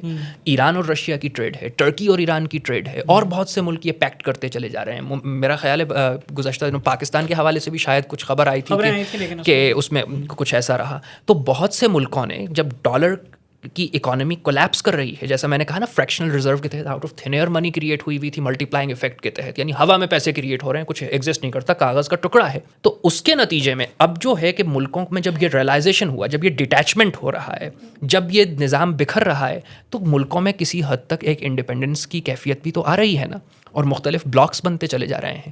پھر جیو پولیٹیکل جو تمام تر چیزیں ہیں اور حالات ہیں, انہوں نے اس سچویشن کو اور بھی انٹینس کر دیا ہے. لہٰذا اکنامکس اور پالیٹکس, جیسے کہ ہم نے پہلے کہا تھا کہ politics is nothing but the precipitated economics, تو انٹر ریلیٹڈ فینومینا ہے. اکانومی پالیٹکس پہ ریلیٹ کرتی ہے, افیکٹ کرتی ہے, امپیکٹ کرتی ہے, اور پالیٹکس اکنامکس کو امپیکٹ کرتی ہے.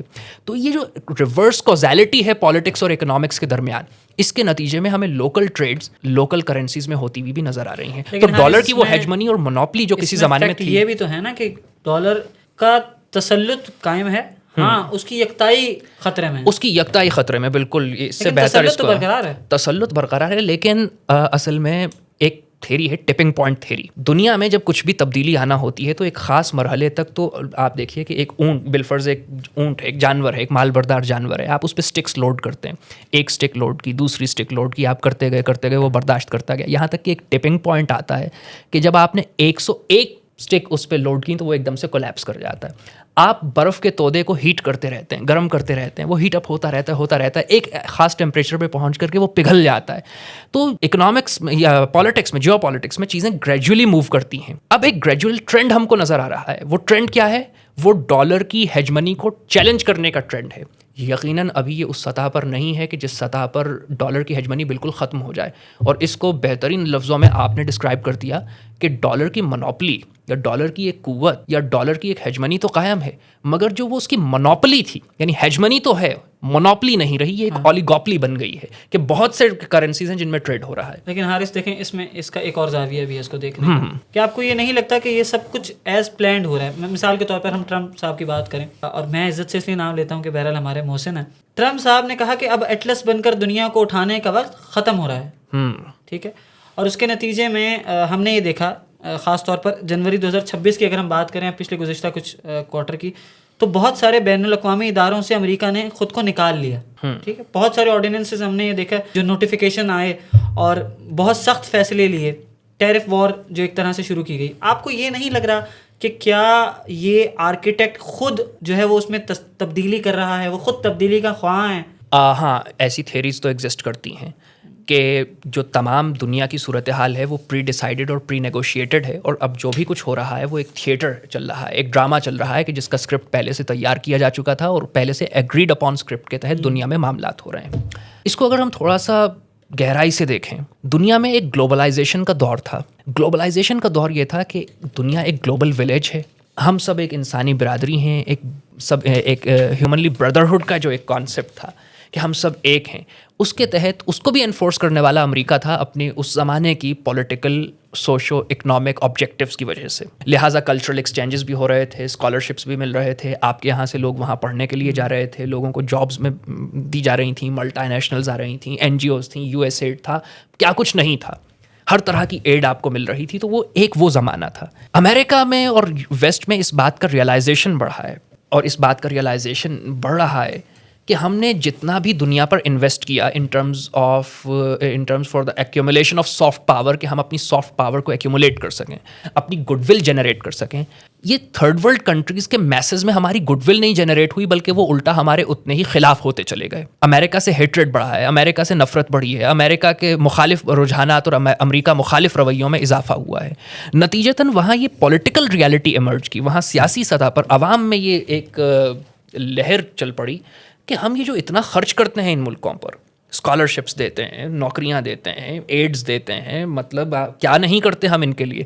پلٹ کر یہ ہمیں کیا کہتے ہیں؟ یہ امریکہ مرد آباد کہتے ہیں، یہ گو امریکہ گو کہتے ہیں، یہ مرگ بر امریکہ کہتے ہیں، یہ اس طرح کی چیزیں کرتے ہیں، یہ امریکی استعمار کے خلاف اور امریکی سامراج کے خلاف بات کرتے ہیں. تو اس ریئلائزیشن نے امریکہ کو، مطلب امریکہ اب خود کو سمیٹ رہا ہے کہ اٹھا لو پاندان اپنا، میں باز آیا محبت سے، کہ بہت ہو گیا، بس بہت محبت کر لی، تم پہ کوئی اثر ہی نہیں ہوتا ہے. تو ایک تو یہ چیز بھی ہے.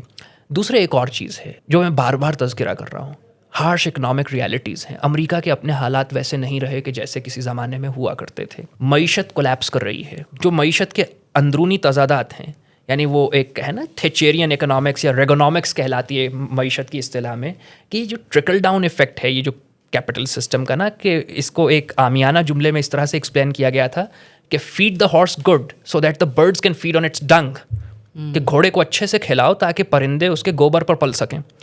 تو یہ جو نظام کے اندر کا تضاد ہے کہ یہاں پہ ہر چیز مینوفیکچر ہوتی ہے پروفٹ اور ریٹ آف پروفٹ کے لیے، اس کے نتیجے میں ایکیومولیشن آف ویلتھ بڑھتا ہے. کچھ ملٹی نیشنل کمپنیز ملکوں سے زیادہ امیر ہیں، کچھ لوگ ہیں جو سوئے ہوئے بھی منافع کما رہے ہیں اور آپ 24 گھنٹے کی محنت کر کے پیسے نہیں کما پا رہے ہیں. ایک امیر طبقہ، ایک ایلیٹ کیپچر کریٹ ہوتا ہے اور ایک معاشرہ جو ہے. تو یہ جو ہارش اکنامک ریالٹیز کریٹ ہوئی ہیں، اس کی وجہ سے امریکہ میں جو ڈسکرپنسی ہے، خود امریکہ کے اندر جو ایک اکنامک کانسٹرینٹس ہیں، اس نے امریکہ کو اس قابل چھوڑا بھی نہیں ہے. ایک طرف یہ کہ تھرڈ ورلڈ کے جن پر امریکہ سافٹ پاور کے ٹرمز میں انویسٹ کرتا تھا، ان کا رسپانسو نہ ہونا، اس نے اس رویے کو جنم دیا کہ میں باز آیا محبت سے، اٹھا لو پاندان اپنا. اور دوسرے، امریکہ کی اپنی ہارش اکنامک ریالٹیز بھی اب اسے اجازت نہیں دیتی کہ وہ اس طرح اپنی سافٹ پاور ایگزرٹ کرے.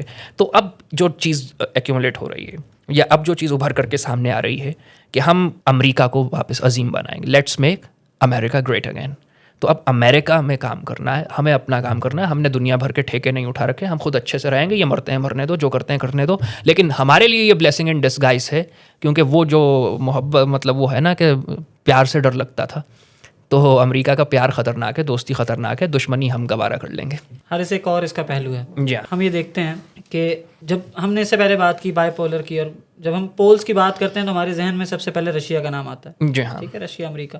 ہم یہ دیکھتے ہیں کہ پہلے اگر ہم ماضی کی بات کریں تو نکسن جاتے ہیں 1972 میں. جی ہاں، جی ہاں. اور اس کے نتیجے میں وہ ڈپلومیٹک ماسٹر اسٹروک کھیلتے ہیں. بالکل. وہ روس کو، رشیا کو آئسولیٹ کر دیتے ہیں. اب ہم آتے ہیں ٹرمپ کے امریکہ کی طرف، حضرت مولانا ٹرمپ کے امریکہ کی طرف. 2025 کے بعد سے خاص طور پر اب گزشتہ کچھ عرصے میں ہم نے یہ دیکھا کہ رشیا کی تجارت کا 70% چائنا کے ساتھ ہے. ہم نے یہ دیکھا کہ گزشتہ کچھ عرصے میں 245 ارب کی تجارت ان کے درمیان ہوئی ہے. ہم یہ دیکھتے ہیں کہ 11 مشترکہ فوجی مشقیں ان کے درمیان ہوئی ہیں. ہم نے یہ دیکھا کہ پہلی 2024 کی آبدوز کی مشق ان کے ساتھ ہوئی ہے. تو امریکہ کے مفاد میں، اگر آپ کی بات درست مان لی جائے، تو امریکہ کے مفاد میں تو یہ نہیں ہے کہ رشیا اور چائنا دور دور ہوں ایک دوسرے سے. یہ کیسا مفاد ہے؟ نہیں، ان کے اس میں تو یہ ہے کہ وہ دور ہوں. امریکہ کے مفاد میں تو آپ نے کہا نا کہ امریکہ کے مفاد میں یہ نہیں ہے کہ دور دور ہوں. امریکہ کے مفاد میں کیا یہ نہیں ہے کہ وہ دور دور ہوں؟ بالکل. لیکن اب ہم یہ دیکھ رہے ہیں کہ آج کا امریکہ تو رشیا اور چائنا کی قربت کا باعث بن رہا ہے. آپ نے بالکل درست بات کی، اور آپ نے کہا کہ جو ماسٹر اسٹروک کھیلا نکسن نے، اور اس میں پاکستان کا بھی کردار تھا. وہاں پر آغا ہلالی اور آغا شاہی صاحب کے ذریعے ہینری کیسنجر کو جس طرح چائنا پہنچایا گیا اور ان کی نیگوسیشنز ہوئیں، اور جس طرح سے امریکہ اور چائنا میں ڈپلومیٹک ریلیشنز استوار ہوئے، وہ یقیناً ڈپلومیٹک ہسٹری کا ایک ماسٹر اسٹروک ہے. اور ڈپلومیٹک ہسٹری میں یعنی وہ آپ کو ویسے انسٹینسز بہت ہی ریئر ملتے ہیں. اگر میں ٹرمپ صاحب ہی کا جملہ مستعار لوں کہ جو انہوں نے کیٹ اسٹارمر کے بارے میں بولا تھا کہ this is not the Winston Churchill we are dealing with, تو this is not the Nixon we are dealing with. صحیح ہے، تو یہ بھی تو نکسن نہیں ہے. لیکن یہ جو ڈپلومیٹک انڈیورز ہوتے ہیں، یہ جو بڑی بڑی ڈپلومیٹک فتوحات ہوتی ہیں، یہ بعض اوقات حالات کی پیداوار بھی ہوتی ہیں. حالات اس طرح کے بن جاتے ہیں. اس کی مثال اگر آپ اجازت دیں بالکل، اور آپ کے محبوب کچھ لوگوں کا کیسے موازنہ میں کروں کہ پاکستان میں ایک زمانہ تھا نا کہ بڑے بڑے ڈپلومیٹس تھے، یعنی ابو الحسن اصفہانی تھے، آغا شاہی تھے، آغا ہلالی تھے، صاحبزادہ یعقوب تھے. یعنی اس سطح کے ڈپلومیٹس تھے اور پاکستان ڈپلومیٹکلی پلے کر جایا کرتا تھا. قریب کی آپ بات، لیکن ہاں ظفر بھی تھے ہمارے. ہاں، لیکن ابھی پاکستان میں ملیحہ لودھی ہیں، یہ لوگ بھی بہرحال مطلب قریب. لیکن ظاہر ہے آغا ہلالی، صاحبزادہ یعقوب اس طرح کے اس پائے کے نہیں. تو وہ ڈپلومیٹکلی پاکستان اچھا پلے کیا کرتا تھا. لیکن پاکستان نے ابھی حال ہی میں جو ڈپلومیٹک اچیومنٹس کی ہیں وہ بھی تو ان میچیبل ہیں, بہت اچھی ہیں, غیر معمولی ہیں. اور پاکستان کی تاریخ میں ایسے ریئر انسٹنسز ہیں کہ جب پاکستان ڈپلومیٹکلی انٹرنیشنلی اتنا ریلیونٹ ہو گیا ہو. ابھی آپ کو ویسا قداور کوئی ڈپلومیٹک لیڈر نظر آتا ہے؟ نہیں. لیکن پاکستان ڈپلومیٹکلی پلے تو بہت اچھا کر رہا ہے. تو بعض اوقات حالات ایسے بن جاتے ہیں کہ ایوریج لوگ بھی بہت ایکسٹرا آرڈنری پلے کر لیتے ہیں, اور بعض اوقات ایکسٹرا آرڈنری لوگوں کو حالات اتنے خراب اور دشوار ملتے ہیں کہ وہ اچھے سے اپنا کردار نہیں نبھا پاتے ہیں. تو میں یہ تو نہیں کہوں گا کہ ٹرمپ جو ہیں اگر وہ نکسن جیسی قداور شخصیت نہیں ہے اور ویسے ایک انسائٹفل پرسنالٹی نہیں ہے تو بالکل ڈیلیور نہیں کر پائیں گے. تو حالات ہوتے ہیں. یہ بات بالکل درست ہے کہ ٹرمپ کی پالیسیز کا الٹیمیٹ فائدہ چائنا اور رشیا کو ہو رہا ہے. ان کی قربتیں بڑھ رہی ہیں, اور ٹرمپ جیسے جیسے اقدامات اٹھا رہے ہیں وہ ویسے ویسے چائنا اور روس کی قربت کا باعث بھی بنتے ہیں, اور امریکہ کی بساط کو کے لپٹنے اور دنیا سے اس کے محدود سے محدود تر ہونے کی ایک تمہید بھی بنتے چلے جاتے ہیں. تو میں آپ سے اتفاق کرتا ہوں اس موضوع پر. لیکن ہاں, یہ کہنا قبل از وقت ہے کہ یہ چیز کنکلوڈ کہاں پر ہوگی, یعنی کنکلوژن اینڈز جسٹیفائی کرتے ہیں نا پورے سفر کو. تو ابھی تو مطلب ایک سفر ہے, اس میں کہاں پر کنکلوڈ ہوتی ہیں یہ تمام ڈیولپمنٹس, وہ ابھی قبل از وقت ہے. لیکن ہاں دیکھیے, ایک ہسٹوریکل پروسیس بھی ہوتا ہے کہ جو تمام چیزوں کے پیچھے چل رہا ہوتا ہے. قدرت نے ہم انسان کو وقت کی قید میں جکڑ رکھا ہے, اور بعض اوقات عروج سے زوال جب ڈھلان آتی ہے نا, تو آپ کچھ بھی کر لیجئے, آپ اس ڈھلان کو اور زوال کو روک نہیں پاتے ہیں. جیسے آخری دور کی مغلیہ سلطنت کہ بات بن نہیں رہی تھی اورنگزیب کے بعد, کیا کوشش نہیں کی مغلیہ سلطنت نے خود کو بچانے کی؟ یا آخری دور کی عثمانیہ سلطنت, لاکھ کوشش کرتے ہیں, لاکھ جتن کرتے ہیں, بات بن نہیں پاتی ہے. یعنی کبھی آپ احمد شاہ ابدالی کو افغانستان سے بلا رہے ہیں کہ مرہٹوں سے جان چھڑا دو, کبھی انٹرنلی مختلف ریاستوں میں اتحاد تشکیل دے رہے ہیں, کبھی شاہ عالم ثانی جو ہیں وہ الہ آباد تک چلے جا رہے ہیں جنگ کے لیے انگریزوں کے خلاف. مگر ہر ایفرٹ جو آپ کرتے ہیں وہ کاؤنٹر پروڈکٹیو ثابت ہوتی ہے. کیوں؟ کیونکہ تاریخ کا ایک عمل شروع ہو چکا ہوتا ہے, ایک ہسٹوریکل پروسیس انیشیٹ ہو چکا ہوتا ہے. سلطنت روبہ زوال ہوتی ہے, حالات ڈھلان کی طرف ہوتے ہیں, بات بن نہیں پاتی ہے. تو مجھے یہ لگتا ہے کہ آپ کتنی ہی ایفرٹس کر لیں کاؤنٹر پروڈکٹیو ثابت ہوتی ہیں. تو تاریخ کا ایک جبر بھی ہے جو بعض اوقات انسانی کوششوں پر حاوی ہو جاتا ہے. امریکہ کے ساتھ بھی مجھے کچھ ایسا ہی لگ رہا ہے.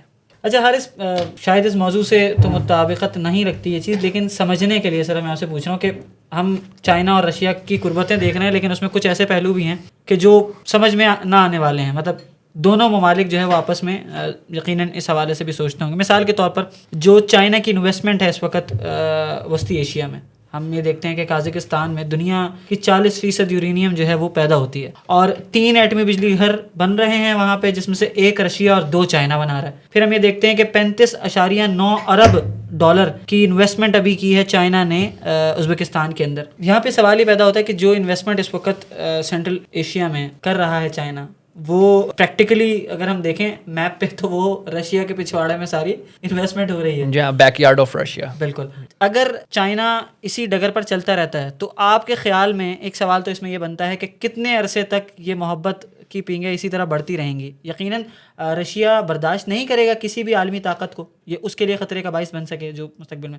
دوسری طرف ہم دیکھتے ہیں کہ جو کیٹر کر سکتا تھا اس خطرے کو دوسرے پول سے, امریکہ اور یورپ. ٹرمپ صاحب اٹھتے ہیں اور وہ کہتے ہیں کہ یہ تو پیپر لائن ہے, پیپر ٹائیگرز ہیں, ٹھیک ہے, وہ اور تنقید کا نشانہ بناتے ہیں. وہ کہتے ہیں کہ ہماری ضرورت ہی کیا ہے نیٹو میں, اور ہم why we are in NATO. تو اس طرح کی باتیں ہوتی ہیں. اس کے نتیجے میں آپ کو نہیں لگتا کہ ایک پاور امبیلنس کی سچویشن کریٹ ہو جائے گی؟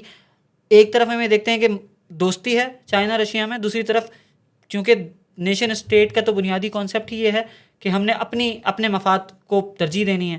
چائنا انویسٹمنٹ پہ انویسٹمنٹ کر رہا ہے, رشیا جو ہے وہ اس وقت کچھ سینکشنز کی وجہ سے, کچھ دوسرے معاملات کی وجہ سے اتنی زیادہ کھل کے نہیں کھیل پاتا, آلدو وہ کھیلتا ہے. اس طرف جو ان کو کیٹر کر سکتا تھا وہ ان کے آپس میں پھڈے جو ہے وہ کٹے کھل گئے ہیں, ان سے اپنے کٹے نہیں سنبھالے جا رہے. تو یہ جو سارے عالمی منظرنامہ ہے, اس حوالے سے آپ کو کیا لگتا ہے کہ یہ اونٹ کس کروٹ بیٹھے گا؟ سیاست چاہے مقامی سیاست ہو یا عالمی سیاست, اس میں کچھ بھی مستقل نہیں ہوتا سوائے مفاد کے. بالکل. لہٰذا چین کے لیے بھی اس کا مفاد مستقل ہے اور اہمیت رکھتا ہے اور اولیت رکھتا ہے, اور روس کے لیے بھی اس کا مفاد اہمیت اور اولیت رکھتا ہے. تو یہ بات تو ہم پہلے کہہ چکے کہ در حقیقت پاور پالیٹکس میں مفاد کا کھیل ہے سب, اور مفاد کی جنگ ہے. یہ بات درست ہے. آپ نے چند مثالیں دی ہیں. مثلاً ایک ایسا مستقبل میں جو سب سے زیادہ سگنیفیکنٹ کردار جو منرل پلے کرے گا وہ لیتھیم ہے. کہا جاتا ہے لیتھیم کے سب سے زیادہ ریزروز افغانستان میں ہیں, اور افغانستان میں جس قدر ایکسٹینسو انویسٹمنٹ چائنا اس وقت کر رہا ہے, اور صرف لیتھیم کے حوالے سے نہیں, لیتھیم کی ایکسکیویشن اور اس کی ڈسکوری اور اس کے پروسیسنگ کے حوالے سے تو اس کی تمام تر انویسٹمنٹ ہے ہی. میں ذاتی طور پہ جانتا ہوں کہ بدخشان میں, تاخار میں گولڈ ریزروز جو ہیں بہت غیر معمولی گولڈ ریزروز ہیں. یعنی آپ ذرا سا کھودیے سونا نکل آتا, گویا سونے کے پہاڑ ہیں. چائنا انویسٹمنٹ کر رہا ہے. لال ہے, لاجورد ہے, زمرد ہے, پریشیس سٹونز ہیں, منرلز ہیں, چائنا انویسٹمنٹ کر رہا ہے. خود ہمارے یہاں وزیرستان میں نیفرائٹ ہے جو وہاں بدھسٹ ایریاز میں ایک ریلیجس سٹون کے طور پر دیکھا جاتا ہے. چائنا ایکسٹینسو انویسٹمنٹ کر رہا ہے. نیوکلیئر انرجی میں آپ نے قازقستان کا حوالہ دیا. نیوکلیئر انرجی آپ کو معلوم ہے جیو پالیٹکس میں, انٹرنیشنل پالیٹکس میں ایک بہت ڈیسائسو چیز ہے. اس میں چائنا قازقستان میں کام کر رہا ہے. ایسا ہی ہے. مثلاً میں آپ کو 2 انٹرسٹنگ مثالیں دیتا ہوں. یوکرین کا نیوکلیئر پروگرام کس نے بنایا تھا؟ رشیا نے بنایا تھا. آج رشیا اور یوکرین آپس میں ایک حیران مطلب کلیش کی کیفیت میں ایگزسٹ کرتے ہیں. آپ کو چرنوبل کا ایک مشہور ڈیزاسٹر ہے, تو یہ یوکرین سوویت یونین کا حصہ تھا, تو وہاں پہ انہوں نے چرنوبل میں ایک بہت بڑا نیوکلیئر پاور پلانٹ لگایا تھا جس میں ایک بہت بڑی کیٹاسٹروفی بھی ہو گئی تھی. اور افغان جنگ کے علاوہ جس دوسرے فیکٹر نے کنٹریبیوٹ کیا تھا سوویت یونین کے ڈسممبرمنٹ میں, وہ چرنوبل کا ڈیزاسٹر بھی تھا اور کلیمٹی بھی تھی. رشیا اور سوویت یونین نے یوکرین کا نیوکلیئر پروگرام بنایا اور آج وہ یوکرین کے در پہ ہیں. ایران کا نیوکلیئر پروگرام ہم ایک دفعہ ڈسکس کر چکے کہ امریکہ نے بنایا تھا. آج امریکہ اور ایران کی کیا کیفیت ہے؟ امریکہ اسی کو ختم کرنے کے در پہ ہے. تو یہ وہ عشق کی آگ کی طرح ہے کہ جو لگائے نہ لگے اور بجھائے نہ بجھے, تو مفاد مستقل ہوتا ہے. اور اس ایک اور امپورٹنٹ فیکٹر جس کو ٹچ کرنا ضروری بھی ہے, 1974 میں ہنری کسنجر صاحب جو ہیں وہ ایک معاہدہ کرتے ہیں, اور اس کے بارے میں بھی ہم آپ سے جانیں گے. اس معاہدے کے نتیجے میں وہ کہتے ہیں کہ دیکھو, اگر تم نے تیل دینا ہے تو ڈالر کے بدلے میں دو, اور اس کے نتیجے میں ہم تمہیں فوجی تحفظ دیں گے.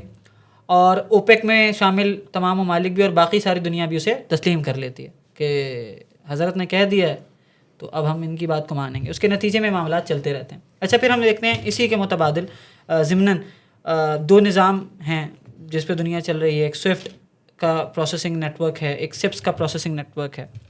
اگر ہم سپس کی بات کریں کہ جو چائنا نے انٹروڈیوس کروایا جو نظام, کہ جس کے نتیجے میں یوان میں وہ ٹرانزیکشن کرواتے ہیں, اس میں 124 پارٹیسپینٹس ہیں اس وقت, انڈائریکٹ پارٹیسپینٹس.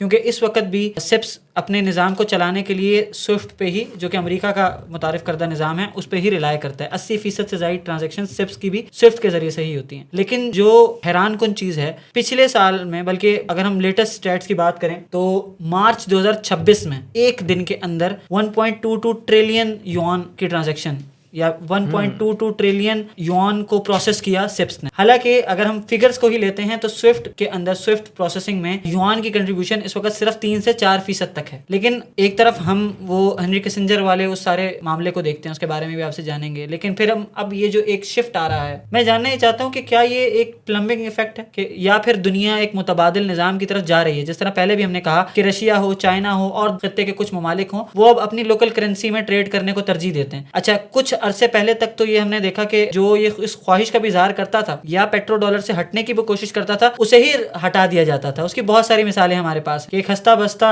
گھر ہوتا تھا, ملک ہوتا تھا, اور وہ اچانک اجڑ جاتا تھا, اور پتہ یہ چلتا تھا کہ صرف اس ننھے سے دل میں یہ خواہش ابھری تھی کہ اب ہم نے پیٹرول جو ہے وہ ڈالر کے عوض نہیں دینا. تو یہ پیٹرو ڈالر کا کیا سین ہے, اس کے بارے میں بتائیں. اور اب آپ کیا سمجھتے ہیں کہ واقعی دنیا شفٹ ہو رہی ہے یا نہیں؟ دیکھیے, پیٹرو ڈالر اکانومی ہم نے پہلے کہا تھا کہ دنیا کو قائل کر لیا گیا تھا, راضی کر لیا گیا تھا, بامر مجبوری بھی اور برضا و رغبت بھی. کچھ لوگوں نے اس میں شمولیت کا اظہار کر دیا تھا. لیکن پیٹرو ڈالر اکانومی اب جو کچھ گزشتہ عرصے میں یہ جو ایک امپیکٹ آ رہا ہے, اس کے نتیجے میں شیٹر کر رہی ہے. اس کے علاوہ بھی تو ایک امپیکٹ ہے. یعنی آپ نے سوئفٹ کا اور دوسرے سپس کا تذکرہ کیا, لیکن آپ اس کے علاوہ دیکھیے کہ ایک بہت بڑا والیوم ہے انٹرنیشنل ٹریڈ کا, کہ جو بنیادی طور پر ڈیجیٹل کرنسی اور ڈیجیٹل اکانومی کی طرف ٹرانسفارم ہو رہا ہے. یہ سارا پروسیس آپریٹ اس طرح سے کرتا تھا کہ امریکہ نے ایک پیٹرو ڈالر اکانومی بنائی تھی, اور پیٹرو ڈالر اکانومی کو انٹیکٹ رکھنے کے لیے ملٹری انڈسٹریل کمپلیکس کو بروئے کار لاتے تھے. آپ کو گلوبل ٹریڈ کرنا ہے, پراسپیرٹی چاہیے, ٹریڈ چاہیے, اکنامک ویلفیئر چاہیے, اکنامک ویل بینگ چاہیے, get the dollars buy the energy, give the dollars buy energy. تو یہ سارا یہ کھیل تھا. اور ایک اس کے ساتھ میں دوسری چیز نہ تھی, don't mess up with the United interests of the United States. آپ امریکی مفادات کے ساتھ کھلواڑ نہیں کر سکتے. یہاں تک کہ آپ اپنے قومی مفاد اگر امریکی مفادات مفادات سے متصادم ہیں تو آپ اپنے قومی مفاد کو پرسو نہیں کریں گے, اور اگر آپ ان کو پرسو کرنے کی کوشش کر رہے ہیں تو آپ کو کسی بھی بائی ہک اور بائی کروک آپ کو اس سے دستبردار ہونا پڑے گا. امریکہ مائٹی سوورن تھا. ہاں, امریکہ ایک مائٹی سوورن تھا اور اس کے آپ مفاد کے خلاف نہیں جا سکتے تھے, اور اگر آپ اس سے میس اپ کرنے کی کوشش کریں گے تو ملٹری انڈسٹریل کمپلیکس حرکت میں آئے گا اور آپ پر سینکشنز عائد کر دیے جائیں گے, آپ کو تنہا کر دیا جائے گا, آپ کو دیوار سے لگا دیا جائے گا. یہ قوت اور یہ کیفیت اب برقرار نہیں رہی ہے. خود امریکہ کے اندر جو کرپٹو لابی ہے اور جو ڈیجیٹل کرنسی ہے کہ بلاک چین کے ذریعے سے کرنسی کریٹ ہوتی ہے, بلاک چینز کے ذریعے سے چیزیں کریٹ ہو رہی ہیں, بائنگ اور سیلنگ ہو رہی ہے, تو سوئفٹ کا سپس پہ شفٹ ہونا یہ بھی ایک فیکٹر ہے. لیکن خود کرپٹو اور ڈیجیٹل کرنسی کا ایک جو ہم ایمرجنگ پاور کے طور پر انہیں دیکھتے ہیں تو بنیادی طور پر پیٹرو ڈالر اکانومی کی جو ہیجمنی نہیں بلکہ ایک مونوپلی پوری دنیا پر قائم تھی, وہ اس نے ایک ہتھیار کے طور پر ایکٹ کرنا شروع کر دیا تھا. ایک استحصال کا نظام تھا. کمزور قوموں کو جو تھرڈ ورلڈ کنٹریز ہیں ان کو سنب کرنے کے لیے ایک ٹول کے طور پر وہ یہ ساری چیز استعمال ہونے لگی تھی. تو ایک جبر کی بنیاد پر جو چیز قائم ہوتی ہے, آپ کب تک کسی کو جبر کی بنیاد پر اپنا دست نگر بنا کر کے رکھ سکتے ہیں؟ کبھی تو ختم ہونا ہی ہوتا ہے اس جبر کو. there is no such thing as free lunch. اگر ہم ڈالر میں ٹریڈ کر رہے تھے تو بدلے میں ہمیں تحفظ بھی تو مل رہا تھا, بدلے میں ہمیں دیگر سہولیات بھی مل رہی تھیں. وہ تحفظ اور وہ دیگر سہولیات یقیناً آپ کو مل رہی تھیں, لیکن at the expense of your freedom, یعنی آپ کو آپ کی آزادی کی قیمت پر وہ تمام چیزیں مل رہی تھیں, آپ کو آپ کے کلچر کی قیمت پہ وہ تمام چیزیں مل رہی تھیں, آپ کو آپ کی پرائمورڈیل آئیڈینٹی سے دستبردار ہونے کی قیمت پر وہ تمام چیزیں مل رہی تھیں. اور دیکھیے, قومیں بھوکی رہ لیتی ہیں, بھوکوں نہیں مرتی ہیں, لیکن اگر آپ اس قوم سے اس کے اندر جو ایک اسپرٹ ایگزسٹ کرتی ہے اس کو ڈیٹیچ کر دیں, اس کو نکال دیں, تو قومیں بالکل کولیپس کر جاتی ہیں. تو یہ بات درست ہے کہ اس پیٹرو ڈالر اکانومی نے دنیا کو ایک حد تک ڈیلیور بھی کیا, اور اس کے نتیجے میں جو دنیا میں ہم ایک ڈیولپمنٹ دیکھتے ہیں اور تھرڈ ورلڈ کنٹریز بھی کسی حد تک ڈیولپ ہوئے, اس میں اس پیٹرو ڈالر اکانومی کا کچھ نہ کچھ کنٹریبیوشن تھا. لیکن جو اس کے مطلب ڈارکر سائڈ تھی وہ اس کی برائٹر سائڈ سے کئی گنا زیادہ تھی. جس طرح اس پیٹرو ڈالر اکانومی کے نتیجے میں غریب اور تیسری دنیا کے ملکوں کی دولت, مطلب آپ یوں سمجھیے کہ سکن کر کے امریکہ اور مغربی ممالک میں شفٹ کی جا رہی تھی, جس طرح یہ بڑی بڑی کمپنیز سرمایہ کو ڈرین کر رہی تھی تھرڈ ورلڈ کنٹریز سے, اس کے نتیجے میں بالآخر ایک مرحلہ تو وہ آنا تھا کہ جب یہ پیٹرو ڈالر اکانومی کی مونوپلی دنیا سے ختم ہو, اور اب کسی حد تک وہ ختم ہونے کا کے عمل کا آغاز ہو چکا ہے. اس کے علاوہ ہم نے جو اسٹیک ہولڈرز پہلے ڈسکس کیے کہ جو دنیا کو چلا رہے ہیں, اس میں جو موسٹ انفلوئنشل اسٹیک ہولڈر ہے وہ فائنینشیل گلوبلسٹس ہیں, ایسٹ مینجمنٹ کی فرمز ہیں. پیٹرو ڈالر اکانومی جو تھی اس میں تمام تر خوبیوں کے باوجود ایک قباحت جو فائنینشیل گلوبلسٹس کے لیے تھی کہ بہت ریگولیٹڈ اکانومی تھی, اس پہ چیکس اینڈ بیلنسز بہت تھے. ورلڈ بینک ہے, IMF ہے, ریگولیٹری ادارے ہیں, اسٹیٹ بینکس ہیں, سوورن بینکس ہیں, یہ سب ادارے اس کو ریگولیٹ کرتے تھے. Financial globalist SWIFT flow of money چاہتے ہیں, ایک ریاست سے دوسری ریاست, دوسری ریاست سے تیسری ریاست, جلدی ٹرانزیکشن ہونا چاہیے, سرمایہ یہاں سے وہاں, وہاں سے وہاں جلدی سے منتقل ہونا چاہیے. اس ضرورت نے بھی اس تمام عمل میں کنٹریبیوٹ کیا ہے, اور اسی ضرورت کے تحت ڈیجیٹل کرنسی اور ڈیجیٹل اکانومی اور کرپٹو لابی جو ہے وہ اسٹرانگ ہوئی ہے, اور اسی سے جو ڈالر کی مونوپلی کم ہوئی, سپس کا سسٹم انٹروڈیوس ہوا, اور اس نے بھی ایک مطلب اس حوالے سے ایک ڈیولپمنٹ کی ہے. جو ہم نے پہلے بات کی تھی کہ دنیا شاید نظام تو یہی برقرار رہے مگر ان ہاتھوں میں نہ رہے بلکہ بہت سے ہاتھوں میں تقسیم ہو جائے, یونی پولر نہ رہے, ملٹی پولر ہو جائے. تو اس کے ضمن میں ڈالر کی مونوپلی جو ہے وہ چند اور کرنسیز کی اکانومی میں ہے مونوپلی, کہ ایک سنگل اینٹی ہے کہ جس کے پاس وہ بزنس ہے. ایک ہے اولیگوپلی, چند اینٹیز ہیں کہ جن کے ہاتھوں میں وہ شفٹ ہو گیا ہے. تو یہ مونوپلی اولیگوپلی بننے جا رہی ہے. ابھی جو ڈالر کی مونوپلی ہے شاید یہ ڈالر, یورو, یوان اور روبل کی ایک اولیگوپلی بن جائے. حارث, اب آتے ہیں ذرا اس معاملے کو سم اپ کرتے ہیں, اور اب جو تصویر اس ساری بحث کے بعد کھل کر سامنے آئی ہے, اگر ہم اس کو سمرائز کریں تو اس طرح کی کوئی صورتحال بنتی ہے کہ بڑی ایک کھچڑی سی پکتی جا رہی ہے. اس صورتحال میں ہم چائنا کو دیکھتے ہیں, تو اب وہ جو ہم نے پہلے بھی بات کی کہ ملٹی پولر دنیا بنتی جا رہی ہے. چائنا انویسٹمنٹ پہ انویسٹمنٹ کر رہا ہے, جس طرح آپ نے بات کی, میں اسی میں کچھ چیزیں ایڈ کرواتا ہوں آپ کی. مثال کے طور پر چائنا مڈل ایسٹ جو شراکت داری تھی وہ 2010 میں 90 ارب ڈالر, جو کہ 15 سالوں میں 400 ارب ڈالر ہو چکی ہے. ایک طرف یو اے ای یہ کہتا ہے کہ یہ جو کرنٹ ہمارا کنفلکٹ تھا اسرائیل, ایران اور امریکہ کا, اس میں اسرائیل سے زیادہ حملے ایران نے یو اے ای پہ کیے, 2800 کے قریب حملے کیے. یو اے ای نے ان حالات میں بھی کہا کہ امریکہ ہی ہمارا واحد جو ہے وہ نجات دہندہ ہے. مطلب آپ امیجن کریں کہ 180 ارب ڈالر کا نقصان ہوتا ہے, اور اس کے باوجود بھی وہ فرنٹ لائن اتحادی بنے ہیں اور اس اسٹیٹس سے پیچھے نہیں ہٹتے ہیں. دوسری طرف چائنا کے ساتھ بھی وہ کھڑے ہیں کیونکہ 400 ارب کی شراکت داری ہے, 400 ارب ڈالر کی. دوسری طرف ہم آتے ہیں رشیا کی بات کرتے ہیں, تو رشیا کیا کر رہا ہے, رشیا جو ہے وہ ڈائریکٹ وہ نیٹو کا حصہ بھی ہے, وہ یورپ میں بھی آتا ہے, لیکن اس کے باوجود وہ پن کر رہا ہے, وہ پنچ کر رہا ہے. وہ پولینڈ میں 2025 ستمبر 2025 میں وہ 20 کے قریب جو ہے وہ کاماکازی ڈرونز روانہ کرتا ہے, اور پولینڈ میں نقصان بھی ہوتا ہے, لیکن اس کے مقابلے میں اور اس کے جواب میں بڑی حیران کن طور پر یورپ کی طرف سے صرف اور صرف یہ رد عمل آتا ہے کہ ہم اپنے دفاع کو مضبوط کریں گے. اور اس طرح کی, اب ہم سعودیہ کی بات کرتے ہیں, سعودیہ نے گزشتہ کچھ عرصے میں 145 ارب ڈالر کی ڈیفنس اور آرمز ڈیل کی امریکہ کے ساتھ, لیکن ساتھ ساتھ ہی وہ ایم برج کا حصہ بھی بن گیا. یعنی کہ دنیا کے جو ممالک ہیں نا, وہ امریکہ سے بگاڑ رہے ہیں نہ وہ یورپ سے بگاڑ رہے ہیں, لیکن ہمیں ایک واضح جو ہے وہ خلیج پیدا ہوتی نظر آ رہی ہے. اور وہ ایک بڑی اچھی بات ہے نا کہ لڑائی کے لیے میدان اور لشکر نہیں لازم, سنان و گرز و شمشیر و تبر خنجر نہیں لازم, بس ایک احساس لازم ہے کہ ہم بردین ہیں دونوں, نفی اینو سر بسر ضدین ہیں دونوں. تو یہ چیز ہمیں یورپ اور امریکہ کے معاملے میں بالکل کلیئر نظر آ رہی ہے. آپ سے سوال یہ ہے, اس ساری صورتحال کو اگر ہم مد نظر رکھتے ہیں تو کیا اس وقت یہ جو خلیج ہمیں پیدا ہوتی نظر آ رہی ہے, اس خلیج کے پر ہونے کا کوئی امکان موجود ہے, یا دنیا ڈویژن کی طرف جائے گی؟ کیا وہ پرانا معاشقی کا وہ جو عشق معشوقہ چل رہا ہے گزشتہ 70 سالوں سے, وہ ایک خاموش طلاق کی جانب ہی جائے گا؟ مصالحت کی کوئی صورت باقی نہیں بچی ہے اور عدالت جو ہے وہ اس میں خلا کی ڈگری دے گی, یا پھر آپ کے خیال میں کوئی درمیانی راہ نکال کر مصالحت ہو جائے گی؟ جو ہونا ہوگا وہ تو ہو جائے گا, مگر ایسے میں جو بات تھی وہ بات بھی گئی, اس عاشقی میں عزت سادات بھی گئی. تو ایسی جھوتم بیزار ہو رہی ہے کہ کسی کی آبرو باقی نہیں رہے گی دنیا میں عالمی قوتوں کی. تو عزت سادات لٹنے کا وقت ہے. قصہ یہ ہے کہ دیکھیے, عالمی قوتوں کے انٹرسٹ جو ہیں وہ ایک دوسرے سے بہت زیادہ ڈیویٹ کر رہے ہیں. اچھا, صرف یہ عالمی قوتوں کے انٹرسٹ سے ڈیویٹ نہیں کر رہے ہیں, بلکہ انٹرنیشنل سسٹم کے اسٹیک ہولڈرز کے انٹرسٹ اور ان کے مفادات بھی ڈیویٹ کر رہے ہیں, ادھر ادھر ہو رہے ہیں. ایک آربیٹری سی ڈائریکشن ہے, کچھ سمجھ میں نہیں آ رہا ہے کہ دنیا کس طرف کو بڑھ رہی ہے. آپ نے چائنا کی بات کی, آپ نے رشیا کی بات کی, آپ نے یورپ کی بات کی, آپ نے امریکہ کی بات کی. آپ کو یہ نہیں لگ رہا کہ ایک ایسا فٹ بال کا فیلڈ ہے کہ جہاں پر ہر پلیئر اپنی پرسنل گیم کرنا چاہتا ہے اور اپنے پرسنل گینز کو میکسیمائز کرنا چاہتا ہے at the expense of his own even his own partner. یعنی اسے اس سے کوئی غرض نہیں ہے کہ بے شک اس کی ٹیم کا اپنا ہی دوسرا پلیئر اس سے متاثر ہو رہا ہے, ہر پلیئر جو ہے وہ اپنی سینچری کی, وہ اس وقت ہر پلیئر اپنی سینچری کی کوشش میں ہے. ایک تو یہ کیفیت ہے دنیا کے پلے گراؤنڈ میں, اور ایک تو یہ کیفیت ہے. دوسرے ایک اور چیز جو پوری عالمی سطح پر ہو رہی ہے وہ یہ ہے کہ اسٹیک ہولڈرز کے, میں نے کہا, انٹرسٹ ڈیویٹ کر رہے ہیں. فائنینشیل گلوبلسٹ چاہتے ہیں ایک لوز اور پروستھیٹک سی دنیا کے, جہاں پر فائنانس کو, جہاں پہ ایسٹس کو, جہاں پر سرمایہ کو ایک ملک سے دوسرے ملک میں منتقل کرنا بہت آسان ہو. عالمی مالیاتی ادارے کیا چاہتے ہیں؟ وہ چاہتے ہیں ایک ریگولیٹڈ دنیا تاکہ ان کا کی اوورسائٹ دنیا کے مالیاتی نظام پر برقرار رہے. ریاستیں چاہتی ہیں, جیسا کہ ہم نے ڈسکس کیا, اپنی پاور میکسیمائزیشن اور maximum power leverage. Military industrial complex چاہتا ہے ایک آل آؤٹ وار اور انسٹیبلٹی, جس کے نتیجے میں وہ اپنی پریزنس کو اور اپنے بجٹس کو جسٹیفائی کر سکے. ٹیکنالوجسٹ چاہتے ہیں اپنے ریونیو میکسیمائزیشن اور اس کے لیے ایکسیس ٹو ڈیٹا اور گرانٹس اور زیادہ سے زیادہ اسپانسرشپس اور فنڈز چاہتے ہیں. تو یہ جو نظام کے اسٹیک ہولڈرز ہیں, ان کے تو آپسی انٹرسٹ ہی ایک دوسرے سے بہت زیادہ متضاد اور مختلف ہیں. ایک ملک کیا چاہتے ہیں؟ امریکہ چاہتا ہے کہ دنیا یک قطبی رہے اور اس کی اوورسائٹ دنیا پر برقرار رہے, لیکن ساتھ ہی ساتھ وہ یہ بھی چاہتا ہے کہ دنیا سے وہ تمام جو پوری دنیا بھر میں انویسٹمنٹس کرتا پھرتا تھا, دنیا بھر کے دفاع کا ٹھیکہ اس نے رکھا تھا, جاپان کا, تائیوان کا, جرمنی کا, ایسٹ تیمور کا, مطلب دنیا بھر سے ڈیفنس پیکٹس تھے, وہ بھی اسے نہ کرنے پڑے. تو بجائے خود ترجیحات کے اندر ہمیں ایک تناقض نظر آتا ہے. یورپ کی پالیسی بہت انٹرسٹنگ ہے. یورپ اس وقت دو کیفیتوں سے بیک وقت دو چار ہے اور دونوں کے تقاضے مختلف ہیں. مثلا ایک طرف یورپ کی کیفیت یہ ہے کہ وہاں پر پاپولیشن کرائسس ہے, وہاں پر برتھ ریٹ جو ہے وہ نیگیٹو میں جا رہا ہے, ریٹائر ہونے والے لوگوں کی ایک لمبی قطار ہے اور ان کی پوزیشنز جو ویکنٹ ہونے جا رہی ہیں ان کو فل اپ کرنے کے لیے لوگ نہیں ہیں, لہٰذا انہیں امیگریشن چاہیے, تھرڈ ورلڈ سے لوگ چاہیے جو ان کے یہاں کام کر سکیں.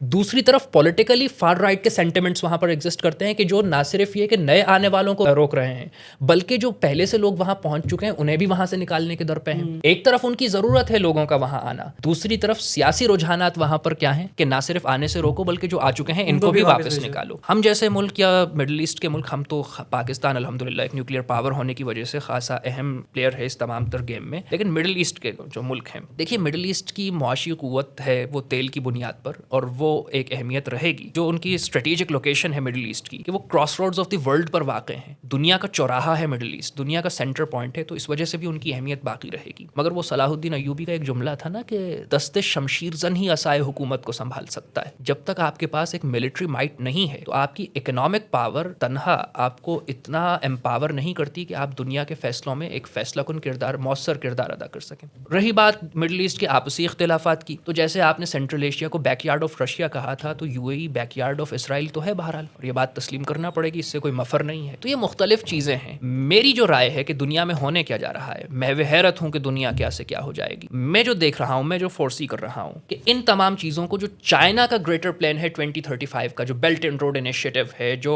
چائنا کے گریٹر پلان ہے، جو وہ ایک revival of the silk road ہے، اور یہ جو تمام چیزیں ہیں 2035 تک جو دنیا کی سب سے بڑی اکنامک پاور بننے کا پلان ہے. میں یہ سمجھتا ہوں کہ 2035 میں جب یہ انریسٹ میچور ہوگا، کنکلوڈ ہوگا، تو ہم ایک ملٹی پولر دنیا میں رہ رہے ہوں گے.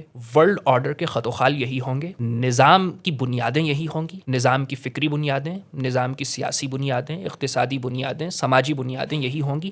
کیونکہ فکری اور نظریاتی سطح پر نظام کو کوئی بڑا چیلنج اور تھریٹ ابھی تک درپیش نہیں ہے، لیکن یہ نظام کئی ہاتھوں میں تقسیم ہو چکا ہوگا اور ایک ملٹی پولر ورلڈ ہوگی کہ جس میں ہم زندگی گزار رہے ہوں گے. اس میں تھرڈ ورلڈ کنٹریز کے لیے، ہمارے جیسے ملکوں کے لیے نئی اپرچونٹیز کریٹ ہوں گی. اور ابھی جو ہمارے پاس ایک ہی آپشن تھا کہ مطلب چاہتے اور نہ چاہتے ہوئے ہم کو اسی پر تکیہ اور بھروسہ کرنا پڑتا تھا، تیسری دنیا کے ملکوں کے لیے آپشنز زیادہ ہوں گی، اور یہ زیادہ آپشنز انہیں گلوبل پالیٹکس میں انٹرپلے کرنے کا زیادہ موقع فراہم کریں گی. تو ایک ملٹی پولر ورلڈ کی طرف یہ گلوبل ریسیٹ بڑھ رہا ہے. اور نظام کی جہاں تک ساخت کا سوال ہے اور اس کی فکری اساس کا سوال ہے، میرے خیال میں اس کو ابھی کوئی بہت بڑا چیلنج تاحال درپیش نہیں ہے. بہت شکریہ حارث صاحب کا، آپ نے اپنے قیمتی اوقات میں سے وقت نکالا اور بہت کچھ سیکھنے کا موقع ہمیں فراہم کیا. 70 سال پہلے امریکہ نے یورپ کو نیٹو دیا، دنیا کو پیٹرو ڈالر دیا. اس کے نتیجے میں، ان تمام چیزوں کے نتیجے میں یورپ نے خود کو امریکہ کے چھتری طرح رکھ دیا. 2026 میں امریکہ نے گرین لینڈ مانگا، 2026 میں امریکہ نے نیٹو کی مدد مانگی، لیکن یورپ نے منع کر دیا. اب سوال یہ نہیں ہے کہ نیٹو بچے گا یا نہیں، سوال یہ ہے کہ امریکہ اور یورپ کی اس ناچاکی کے نتیجے میں جو خلیج پیدا ہوگی، چائنا اس خلیج کو پر کرے گا یا رشیا، اور چائنا یا رشیا اس خلیج کو پر کر بھی سکے گا یا نہیں. اس سوال کا جواب آپ بھی کامنٹ سیکشن میں ضرور دیجیے گا. ہم نے بھی اس سوال کا جواب ڈھونڈنے کی آج کوشش کی ہے.